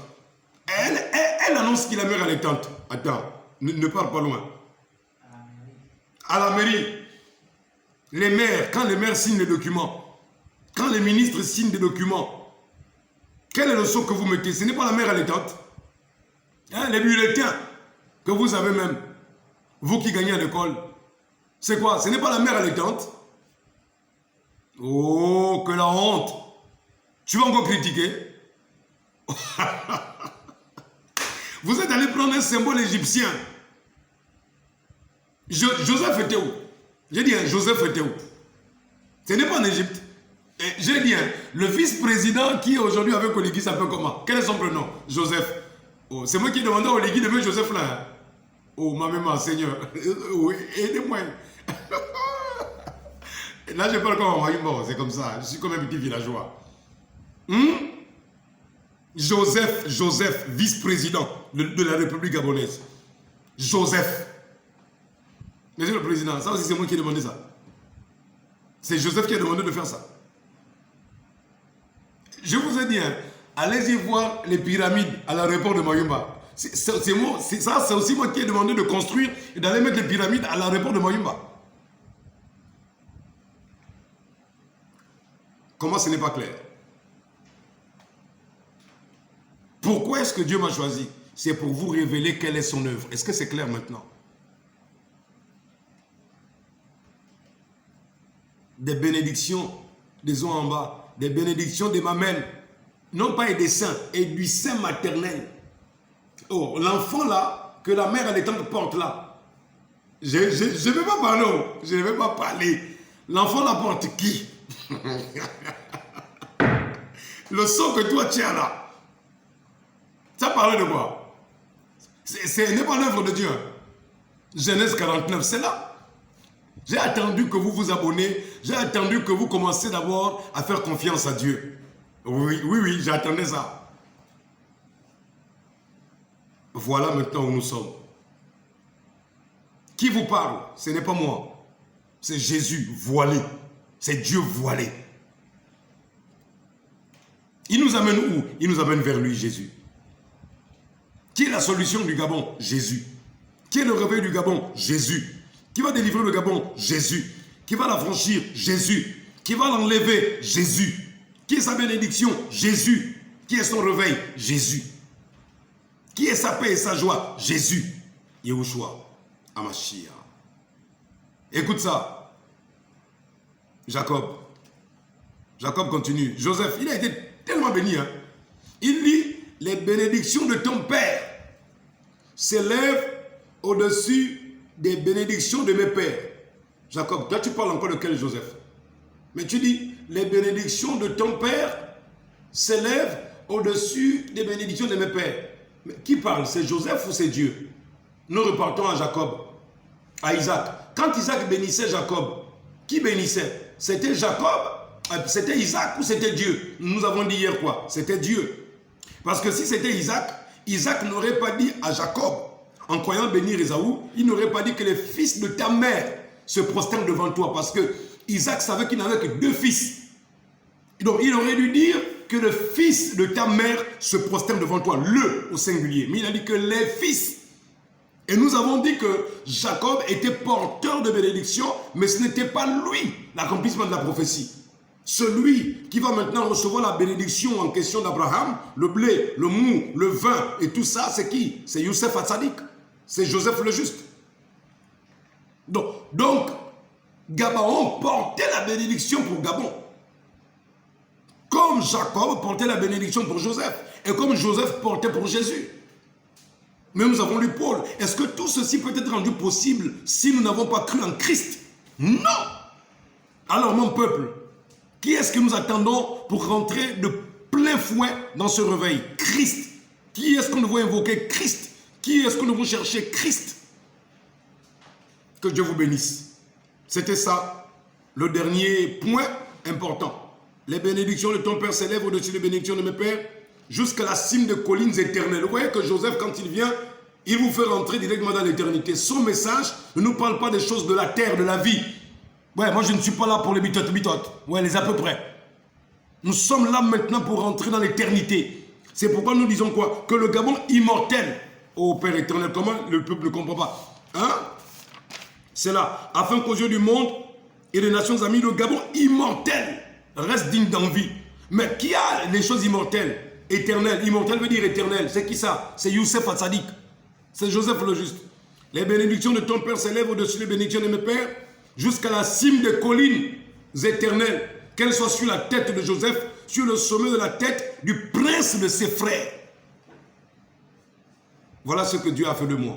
Je suis votre frère. Je suis votre frère.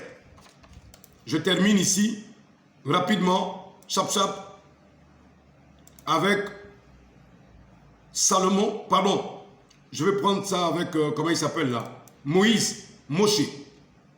Prenons Moshe, Moïse. Moshe, c'est en hébreu. Hein? Prenons Moïse. Deutéronome 33. Allons-y prendre la bénédiction de Moïse. Quelques centaines d'années plus tard. Je dis bien centaines d'années, 430 ans plus tard. 430 ans plus tard. Sinon 300 ans, parce que 430 ans, c'est d'Abraham, Genèse 15, à Moïse. Maintenant, lorsque nous venons maintenant, Joseph fait rentrer son père en Égypte, en Afrique, et quand ils vont sortir pour la terre promise, 300 ans et quelques, disons. Ok. Je vais vite terminer, j'ai promis appeler ma maman chérie, maman Sylvie. Donc, je vais vite terminer pour appeler maman. Mais j'ai presque terminé, ne vous en faites pas. Je vais prendre ça directement ici dans la Bible. Hein. Ouvrez Deutéronome 33. Oh mon peuple, rentre dans ta destinée. Dieu t'a choisi quelqu'un pour être comme un instrument qui bouscule les promesses, qui secoue l'arbre. Mangez les fruits maintenant. Mon peuple, mange les fruits. Mange les fruits. Mange les fruits de la bénédiction. Ok, c'est là. Deutéronome, écoutez bien, Deutéronome combien? 33. Voici la bénédiction par laquelle Moïse, homme de Dieu, bénit les enfants d'Israël avant sa mort, comme Jacob avant sa mort. Il dit, l'Éternel est venu du Sinaï, il s'est levé sur eux de Séhir, il a resplendi de la montagne de Paran, et il est sorti du milieu des 5 myriades. Il leur a de sa droite envoyé le feu de sa loi. J'aimerais vous préciser que quand Ismaël a commencé à faire la chasse, il était dans le désert de Séhir. Il était dans le désert de Séhir. Donc l'Éternel vient d'où? Il vient du désert de Séhir. Non. Moi, j'aime toujours amener les preuves. Parce qu'à un moment donné, le peuple gabonais là, il faut leur donner toujours des choses qui sont là.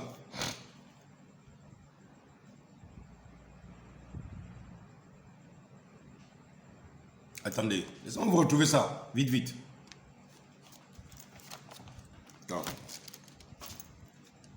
L'Éternel vient du désert des Séhir. Pourquoi il vient du désert des Séhir? Il vient pourquoi? Pourquoi il vient du désert des Séhir? Tu là? Non, j'ai mis pause, ne t'inquiète pas. Elle dit, oh, comment tu là? Hein? Même pas verdi. Ah. Il dit, c'était en train de passer, je n'ai pas mis pause. Excusez-moi, tout là, c'est mon petit frère. J'étais en train de l'embêter. Écoutez, je ne suis pas seul en tout cas. Hein. Je suis accompagné des frères. Voilà, je pensais que j'ai bien appuyé. Ok, très bien. Donc, nous disons, pourquoi l'Éternel vient-il? La Bible dit, quand Moïse va aussi mourir avant sa mort, comme Jacob avant sa mort, Jacob va bénir Israël. Il va bénir ses enfants. Or, dans la bénédiction qu'il va donner à Youssef Hatzadik, Joseph le Juste, cette bénédiction parlait de notre nation gabonaise. Elle parlait aussi d'Ésaïe 60 à son verset 19 à 22, où l'Éternel dit que c'est le rejeton que j'ai planté, c'est l'œuvre de mes mains pour servir à ma gloire, que j'utiliserai, et ma lumière sera avec lui, et ma gloire sera avec cet enfant. Et il a aussi précisé que le plus petit deviendra un millier. Et je vous ai dit qu'à peine nous avons commencé les enseignements, nous sommes montés à 1000 abonnés. De 300 abonnés, nous sommes montés à 1000 abonnés. Pourquoi? C'est parce que Dieu lui-même est en train de susciter des personnes pour croire à ce réveil dont nous avons parlé anciennement dans les semaines passées. Et nous avons aussi dit maintenant ceci. Il a dit, l'Éternel est venu du Sinaï, il s'est élevé sur eux de Séhir, et il resplendit de la montagne de Paran. Or, je me suis un peu trompé sur Paran et Séhir, mais c'était de Paran. Écoutez, je vais lire Genèse à son chapitre 21, verset 17. Dieu entendit la voix de l'enfant. Non. Commençons ici, s'il vous plaît. Commençons ici. Commençons ici. Genèse 21. L'Éternel se souvint de ce qu'il avait dit à Sarah. Et l'Éternel accomplit pour Sarah ce qu'il avait promis. Sarah devint enceinte. Elle enfanta un fils, Abraham, dans sa vieillesse, au temps fixé dont Dieu avait parlé. Et Gabon, nous sommes dans le temps fixé. Abraham donna le nom d'Isaac au fils qui lui était né et que Sarah lui avait enfanté. Abraham circoncit son fils Isaac, âgé de 8 jours, comme Dieu lui avait ordonné. Comme Dieu le lui avait ordonné. Abraham était âgé de 100 ans à la naissance d'Isaac, de son fils. Isaac, son fils. Et Sarah dit, Dieu m'a fait un sujet de rire, et quiconque l'apprendra rira de moi. Comprenez bien. Et elle ajouta, qui aurait dit à Abraham, Sarah allaiterait des enfants. Cependant, je lui ai enfanté un fils dans sa vieillesse. L'enfant grandit et fut sévré, et Abraham fit un grand festin le jour où Isaac fut sévré. Sarah vit rire le fils qu'Agar l'égyptienne avait enfanté à Abraham. Vous voyez bien que Ismaël était égyptien, il n'était pas arabe. Il était égyptien et non arabe. Mais la même Sarah qui va dire que quand les gens vont apprendre que j'ai eu un enfant, les gens riront. Mais le pauvre Ismaël se met à rire sur la base de ta prophétie, mais elle va condamner Ismaël. Attention aux paroles qui sortent de vos bouches. Je dis bien encore attention aux paroles qui sortent de vos bouches.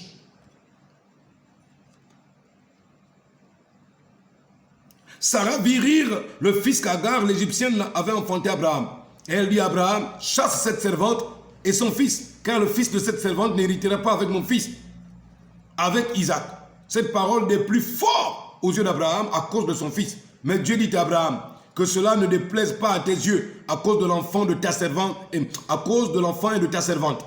Accorde à Sarah tout ce qu'elle te demandera, car c'est d'Isaac que te sortira une postérité qui te sera propre. Donc de Jésus vient le Mashiach. De Jésus vient d'Isaac vient le Mashiach. Donc de Jésus, pardon, d'Isaac vient le Mashiach. Donc d'Isaac est venu Jésus, le Messie. Je ferai aussi une nation, écoutez bien, c'est Dieu qui parle. Hein. Je ferai aussi une nation du fils de ta servante, car il est ta postérité. Il est ta postérité. Abraham se leva de bon matin, il prit du pain et une outre de vin qu'il donna à Agar et plaça sur l'épaule. Et regardez, c'est symbolique. Hein. On met sur l'épaule de l'Afrique l'eau et le pain. Or, l'eau, c'est quoi? C'est la parole. Le pain, c'est qui? C'est Christ. Je vais relire. Abraham se leva de bon matin, il prit du pain et une outre d'eau qu'il donna à Agar et plaça sur son épaule.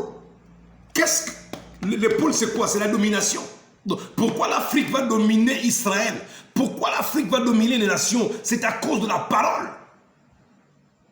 Elle a l'outre d'eau sur l'épaule. Or, l'outre d'eau, l'eau c'est la parole. Le pain, c'est Christ. Jésus-Christ dit, je suis le pain de vie.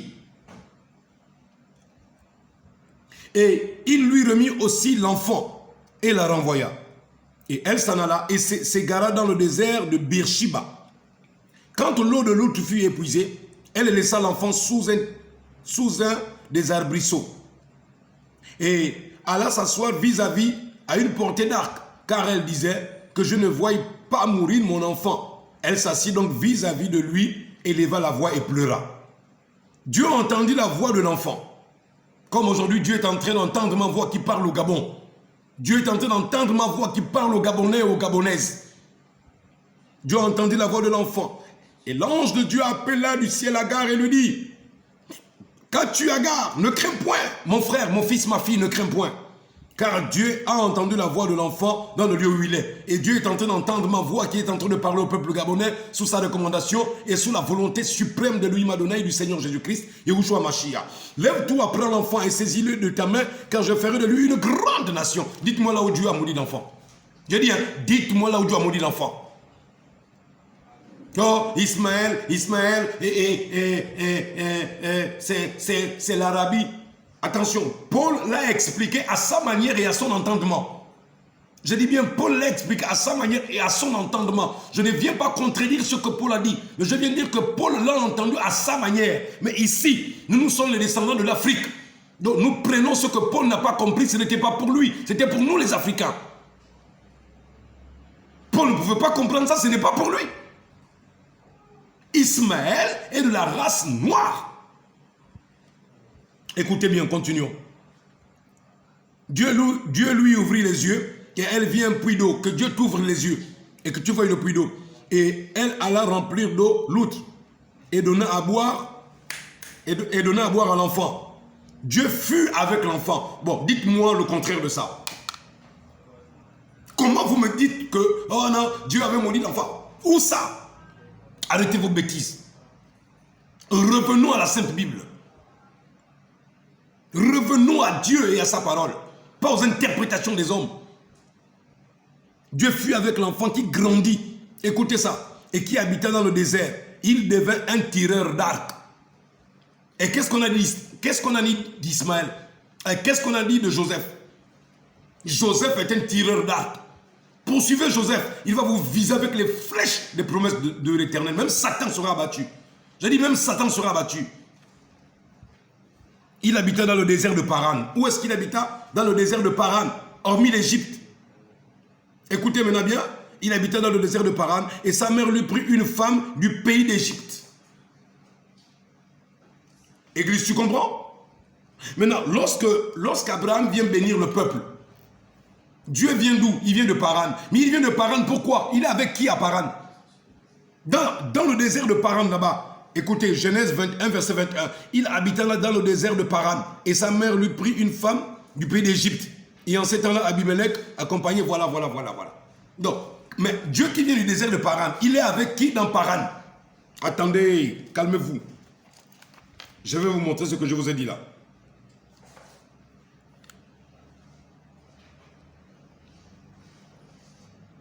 Je vais vous montrer ça. Là où Dieu dit à Abraham, marche devant ma face et sois intègre. Et Dieu va lui dire non. Moi, Abraham va dire non. Genèse 17, je vais la reprendre ça. Lorsqu'Abraham fut âgé de 99 ans, l'Éternel apparut à Abraham et lui dit, je suis le Dieu Tout-Puissant, marche devant ma face et sois intègre. Genèse 17 à son verset 1. Marche devant ma face et sois intègre. J'établirai mon alliance entre moi et toi et je te multiplierai à l'infini. Abraham tomba sur sa face et Dieu lui parla en disant, voici mon alliance que j'ai faite avec toi et tu deviendras père d'une multitude de nations. Ça veut dire que nous les nations, nous participons maintenant à la bénédiction d'Abraham. Le Gabon maintenant participe à la bénédiction d'Abraham. Mais suivez doucement. Suivez doucement. Je te rends père d'une multitude de nations. Je te rendrai fécond à l'infini. Tu l'as dit à l'autre là de ne pas faire ça. Je te rendrai fécond à l'infini. Je ferai de toi des nations et des rois sortiront de toi. J'établirai mon alliance entre moi et toi et tes descendants après toi selon leur génération. J'établirai une alliance selon leur génération. Donc chaque génération, une génération est égale à 40 ans. Donc chaque 40 ans, chaque 50 ans, l'Éternel établit une alliance nouvelle avec un peuple sur la terre. Donc, même dans les nations, Dieu établit une alliance. Si Dieu a établi une alliance avec le Gabon, comment voulez-vous que Dieu puisse la rompre? Aujourd'hui, c'est une grande étude, n'est-ce pas? Maintenant, prenons maintenant où Dieu répond à Abraham. Écoutez maintenant. Parce que Abraham dit, Dieu dit à Abraham, marche devant ma face et sois intègre. Genèse 17, verset 1. Genèse 17, verset 18. Il est dit ceci.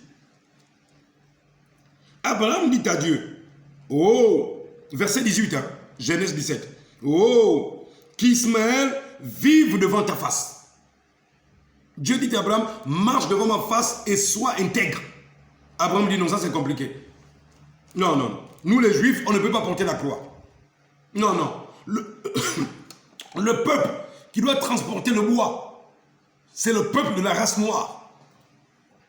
Pourquoi? Mais parce que dans Genèse, à son chapitre 9, quand Noé va maudire Canaan, oh là là, quand Noé va maudire Canaan, père de la race noire, il va dire ceci.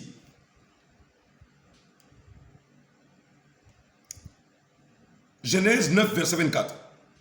9, verset 24. Lorsque Noé se réveilla de son vin, il apprit ce que lui avait fait son fils cadet.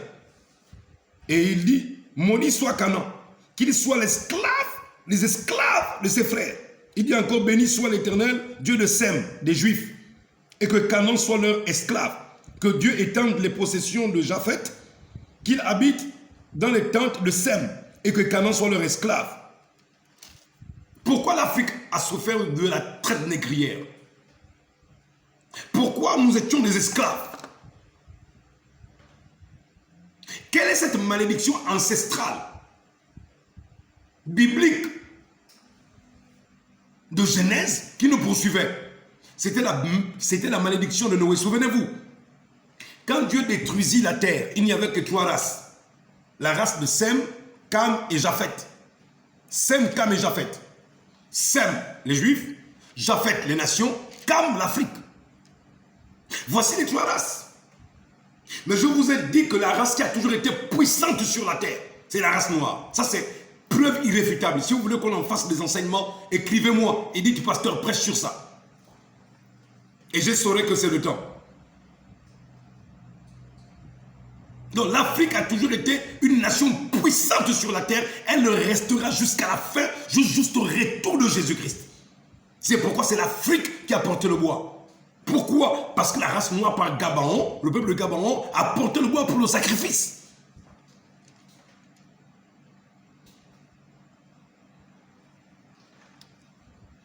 Donc, que Canaan soit leur esclave.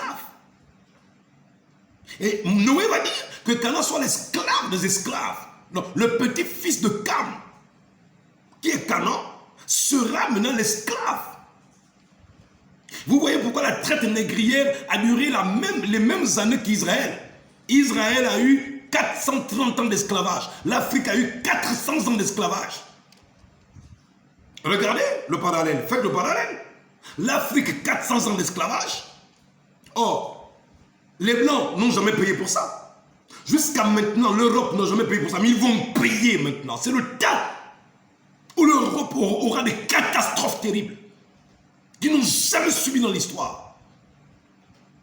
C'est maintenant le moment où les États-Unis vont subir des catastrophes qu'ils n'ont jamais eues sur la Terre. C'est un temps de révolution. C'est un temps d'ouverture de toute la parole.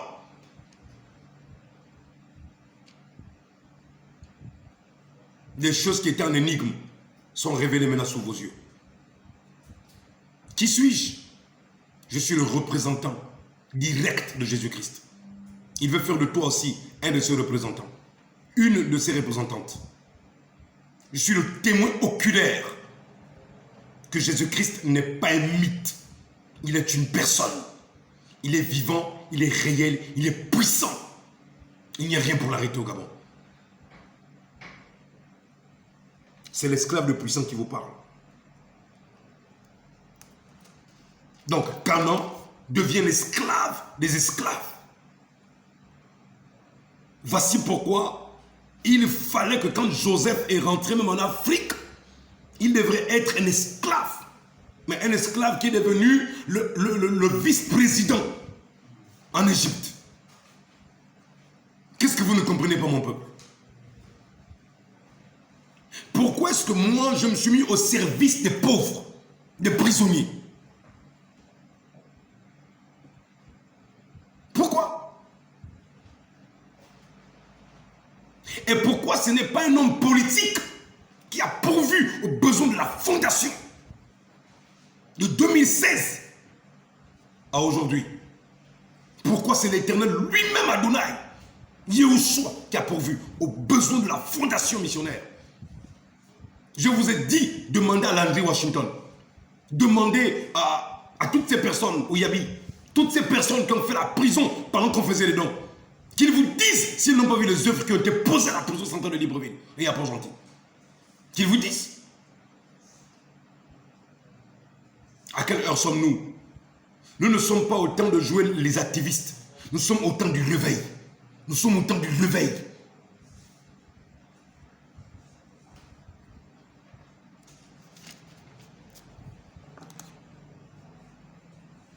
Deutéronome. Donc vous comprenez maintenant, l'Éternel vient du désert de Paran. Lorsqu'il vient du désert de Paran, pourquoi? C'est parce que Ismaël, descendant de la race noire, j'ai oublié de vous montrer ça. Abraham va dire, oh, qu'Ismaël vive devant ta face. Moi l'Éternel, éternellement je ne peux pas. Mon peuple et moi, nous ne pouvons pas porter la croix jusqu'à Golgotha, nous ne pouvons pas. Mais vous ne pas te mentir.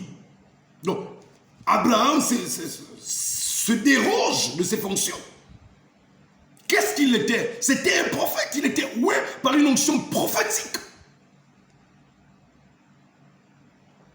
Je vous ai montré tout à l'heure, quand David va demander à Israël, aux Gabonites de bénir Israël, l'héritage d'Israël. Mais les Gabonites, ils ont été maudits par Josué et David. Non, David dit non, non, non, non, laissez-moi ça. Ce peuple a quelque chose, le peuple gabonais a quelque chose. Ils ignorent qui ils sont. Les Gabonites ont quelque chose. J'ai vu quelque chose. David, c'était un prophète. David, c'était un prophète.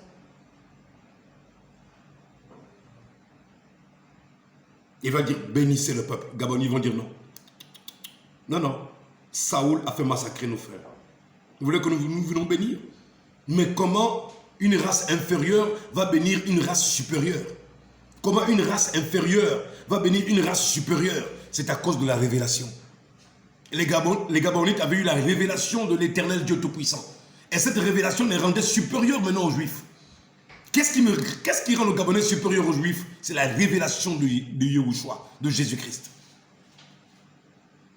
Si le peuple de Gabaon dans l'histoire de 2 Samuel a changé la donne, est-ce que le peuple de Gabaon a su comment je possède aujourd'hui et ce que je suis en train de te révéler? Les enseignements que tu as, ça fait bientôt 1 mois et demi.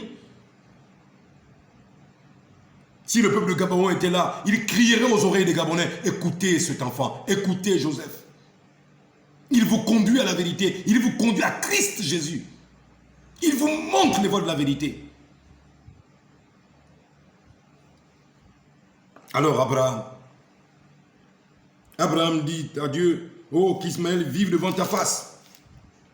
Dieu dit, certainement, Sarah ta femme t'enfantera un fils, et tu l'appelleras du nom d'Isaac. J'établirai mon alliance avec lui comme une alliance perpétuelle pour sa postérité après lui. Verset 20. Verset 20. Dieu répond de facto. Dieu répond à Abraham. Abraham dit non, non, non, non. Pour Ismaël, pour marcher devant toi, non. C'est un peu trop fort hein, quand même. Dieu remet ça à l'Afrique. L'Afrique ignore. Vous courez aller prendre les bonbons. Vous cherchez à l'église quoi? Les dons? Cherchez la parole, cherchez Christ, cherchez Dieu, la parole. Cherchez la bénédiction d'Abraham qui ne se fait suivre d'aucun chagrin. Cherchez la bénédiction d'Abraham. C'est Christ, c'est Jésus, c'est Jésus. Verset 20. C'est Dieu maintenant qui répond. À l'égard d'Ismaël, je t'ai exaucé. Il a exaucé quoi? Verset 18. Abraham dit à Dieu, oh, qu'Ismaël vive devant ta face. Genèse 17, verset 1. Et Dieu lui dit, je suis le Dieu Tout-Puissant, marche devant ma face et sois intègre. Abraham dit non. Papa Dieu, qu'Ismaël vive devant ta face. Pas moi. Et Dieu répond. Dieu dit, certainement, Sarah, ta femme, t'enfantera un fils, et tu l'appelleras du nom d'Isaac. J'établirai mon alliance avec lui comme une alliance perpétuelle pour sa postérité après lui. À l'égard d'Ismaël, verset 20, je t'ai exaucé. Voici, je le bénirai. Montrez-moi là où Dieu a maudit Ismaël. Vous me parlez de quoi? Vous me parlez de quoi? Oh, mais l'apôtre Paul, quoi? Paul a le monopole de la vérité. Paul a dit certaines choses qui concernaient le niveau de capacité d'intelligence qu'il avait. Je vous ai dit que Paul ne pouvait pas comprendre ce mystère. Ce mystère, c'était pour l'Afrique. Donc, il ne pouvait pas connaître mieux que ça. Ce qui nous a servi, c'est au niveau de sa capacité du Saint-Esprit. Paul n'a pas eu tort, non. Il a donné ce qu'il pouvait donner. Comme on dit, la plus belle femme ne peut donner que ce qu'elle possède. Mais il ne pouvait pas comprendre ça. C'est pour l'Afrique. Que tu dises à Paul que la bénédiction d'Abraham, c'est avec nous l'Afrique. C'est nous qui marcherons devant le roi. C'est nous qui marcherons, c'est l'Afrique qui marchera devant Christ. C'est l'Afrique qui marchera devant l'Éternel. Dis à un juif, il va te cracher au visage. Il va te dire quoi? Le grand Hachem, Elohim, vous Afrique. Dieu dit certainement, à l'égard d'Ismaël, je t'ai exaucé. Voici, je le bénirai, je le rendrai fécond et je le multiplierai à l'infini. Il engendrera 12 princes et je ferai de lui une grande nation.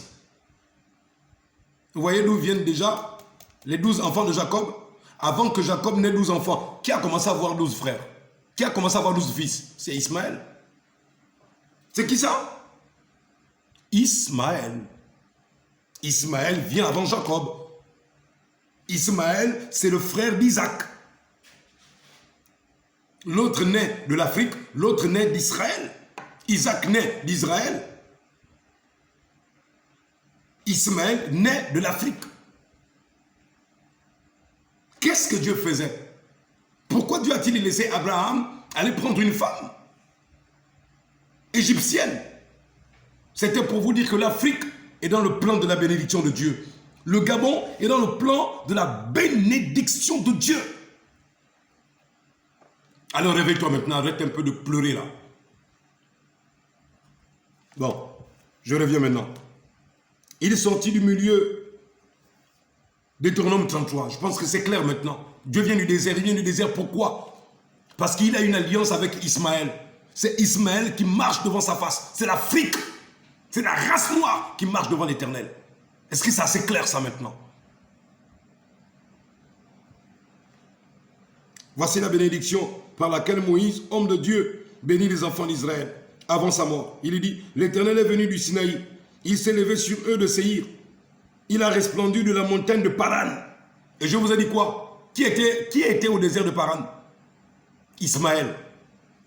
Pourquoi Dieu vient-il de Paran? C'est parce que c'est Ismaël qui marchait devant lui. Mais qui a demandé ça à Dieu dans la prière? Mais c'est papa Abraham. Hein, pasteur Abraham? Oui, Abraham. Genèse 17. Il est sorti du milieu de Sainte Myriade. Où ça? Les myriades là étaient où ça? Au désert de Paran. Et qui était à Paran? Ismaël. Ismaël était-il seul là-bas? Non, il y avait des anges là-bas, des myriades. Au Gabon, qu'est-ce qu'il y a aujourd'hui? Des myriades d'anges. Vous ne les voyez pas, c'est normal. Il leur a de sa droite envoyé le feu de sa loi.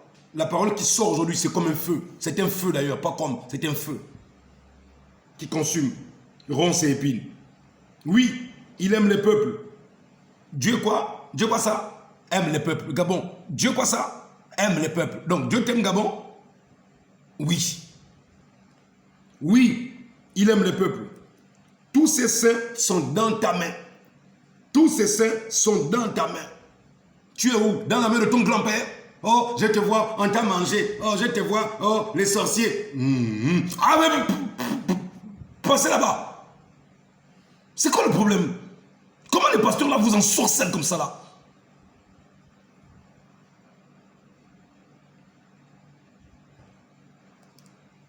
Oui. Tous ces saints sont dans ta main. Oh là là, c'est même où là? Tous ces saints sont dans ta main. Ils se sont tenus à tes pieds. Ils ont reçu tes paroles. Gabon, tiens-toi au pied de Yahushua. Tiens-toi au pied de la croix. Tiens-toi au pied de la croix de Jésus. Et reçois ces paroles ce matin. Reçois ces paroles. Reçois ces paroles ce soir. Tu les auras demain matin. Reçois ces paroles ce dimanche. Il est 21h, depuis 17h, je suis en train de vous faire des vidéos. Je suis en train de vous enseigner. Reçois ces paroles au nom de Jésus. C'est le temps de marcher devant l'Éternel. Gabon, lève-toi et marche devant Jésus. Gabon, lève-toi et marche devant l'Éternel. Lève-toi et marche devant Dieu. Mets ton pasteur de côté. S'il ne veut pas. Ils ont reçu tes paroles. Moïse nous a donné la loi, héritage de l'assemblée de Jacob. Il était roi en Israël. Et quand s'assemblaient les chefs du peuple et les tribus d'Israël, que Ruben vive et qu'il ne meure point, et que les hommes soient nombreux, et que ces hommes soient nombreux, sur Ruben, première bénédiction. Voici sur Judas ce qu'il a dit. Écoute, ô Éternel, la voix de Judas, et ramène-le vers son peuple, et que ses mains soient puissantes, et que tu lui sois en aide contre ses ennemis. Sur Lévi, il est dit, les Toumim et les Urim ont été confiés à l'homme saint. Ce sont les lumières, hein, les Toumim et les Urim. Ce sont les lumières que vous verrez demain là. Demain, vous verrez les Urim et les Toumim demain. Les lumières de différentes couleurs. Que tu as tenté à Massa et avec qui tu as contesté aux eaux de Mériba. Lévi dit de son père et de sa mère, je ne les avais point vus. Il ne se distingue point, il ne distingue point ses frères. Il ne connaît point ses enfants, car il observe ta parole. Il garde ton alliance. Gabon, garde l'alliance de Dieu. Observe sa parole. Il enseigne tes ordonnances à Jacob. Et Dieu enseigne aujourd'hui au Gabon. Et ta loi Israël. Et ils mettent l'encens sous tes narines et l'holocauste sur ton autel. Bénis sa force, ô Éternel. Agrée l'œuvre de ses mains. Brise les reins de ses adversaires et que ses ennemis ne se relèvent plus. Sur Benjamin, il est dit, c'est le bien-aimé de l'Éternel. Il habitera en sécurité auprès de lui. L'Éternel le couvrira toujours. Il résidera entre ses épaules. Sur Joseph, il est dit, son pays. Vous comprenez maintenant? Sur Joseph, qui parle ici? C'est Abraham. Il dit son pays. Oh, Père éternel. Il parle de quel Joseph? Abraham. Plutôt Moïse. Moïse parle de quel Joseph? Oh, my Seigneur. Deutéronome chapitre 33. Le verset combien? 13. Il dit, sur Joseph, il est dit, son pays recevra de l'Éternel en signe de bénédiction. Le meilleur don du ciel, la rosée. Qu'est-ce que Dieu a promis dans les prophéties du Gabon? La pluie, la rosée. Les meilleurs eaux qui sont en bas, les meilleurs fruits du soleil, les meilleurs fruits de chaque mois, les meilleurs produits des antiques montagnes, donc des collines éternelles, les meilleurs produits des collines éternelles, les meilleurs produits de la terre, de ce qu'elle renferme. Que la grâce, écoutez, de celui qui est apparu dans le buisson. Qui est apparu dans le buisson? Dieu, en forme de quoi? De colonne de feu. Écoutez ce que Moïse demande. Que la grâce de celui qui est apparu dans le buisson vienne sur la tête de Joseph. Quelle est cette grâce? Une lumière. Sur qui ça? Sur Joseph. Ésaïe a dit quoi dans Ésaïe 60? La gloire de l'Éternel se lève sur Joseph. Sur le rejeton qui s'est planté. Que la grâce de celui qui est apparu dans le buisson vienne sur Joseph, sur le sommet de la tête du prince de ses frères, de son taureau premier-né. Il a la majesté. Et de son taureau premier-né, il a la majesté. Ces cornes sont les cornes du buffle, avec lesquels il frappera tous les peuples. Dieu se servira de Joseph pour frapper qui ça? Tous les peuples. Jésus se servira de Joseph pour faire quoi ça? Frapper tous les peuples. C'est difficile à comprendre, n'est-ce pas? Crois seulement et avance. Et avec elle, il frappera tous les peuples, jusqu'aux extrémités de la terre. Elles sont des myriades d'Éphraïm, elles sont des milliers de menacés. Sur Zabulon, réjouis-toi Zabulon, dans tes courses, et toi Issachar, dans tes tentes. Ils appelleront les peuples sur la montagne, ils offriront des sacrifices de justice. Voilà. Vous pourriez continuer à lire cela. Ce sont les bénédictions de Moïse. Vous voyez que la bénédiction de Jacob et la bénédiction de Moïse, elles sont presque similaires sur Joseph. Les bénédictions de Joseph, elles viennent des collines éternelles. Mes bénédictions ne viennent pas des hommes, elles viennent de Dieu. Elles viennent des collines éternelles. Voilà pourquoi, monsieur Oligui et peuple gabonais, je vous parle du ciel, je vous parle de l'enlèvement. Je vous parle des choses célestes, je ne vous parle pas des choses de la matière de la terre. Si vous m'écoutez, c'est bien. Si vous ne m'écoutez pas, je vous ai dit, nous viendrons avec Jésus. Nous allons tout détruire. Ne me prenez pas à la légère là. Que Dieu vous aide. Bien-aimé Seigneur Jésus, je te remercie. 3 heures de temps passé à enseigner tes vérités. Je crois que c'est plus que bénéfique. Sinon 4 heures de temps. Je ne pensais pas parler de toutes ces choses. Merci pour ta sagesse. Merci pour ton intelligence.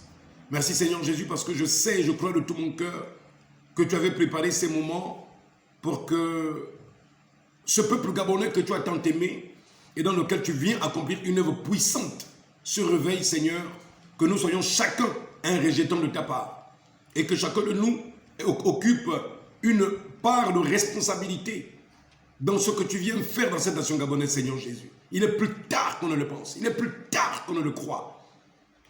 Seigneur, sers-toi de moi et accomplis ton œuvre. Sers-toi de moi et accomplis ton œuvre dans cette nation gabonaise et accomplis ton œuvre dans les nations, Seigneur. Quant à moi, je te dis simplement merci pour le séjour passé à Libreville, pour chaque semaine, pour chaque jour où tu as pourvu à mes besoins et tu as pourvu aux besoins aussi de ma famille à Mayumba, Seigneur Jésus-Christ.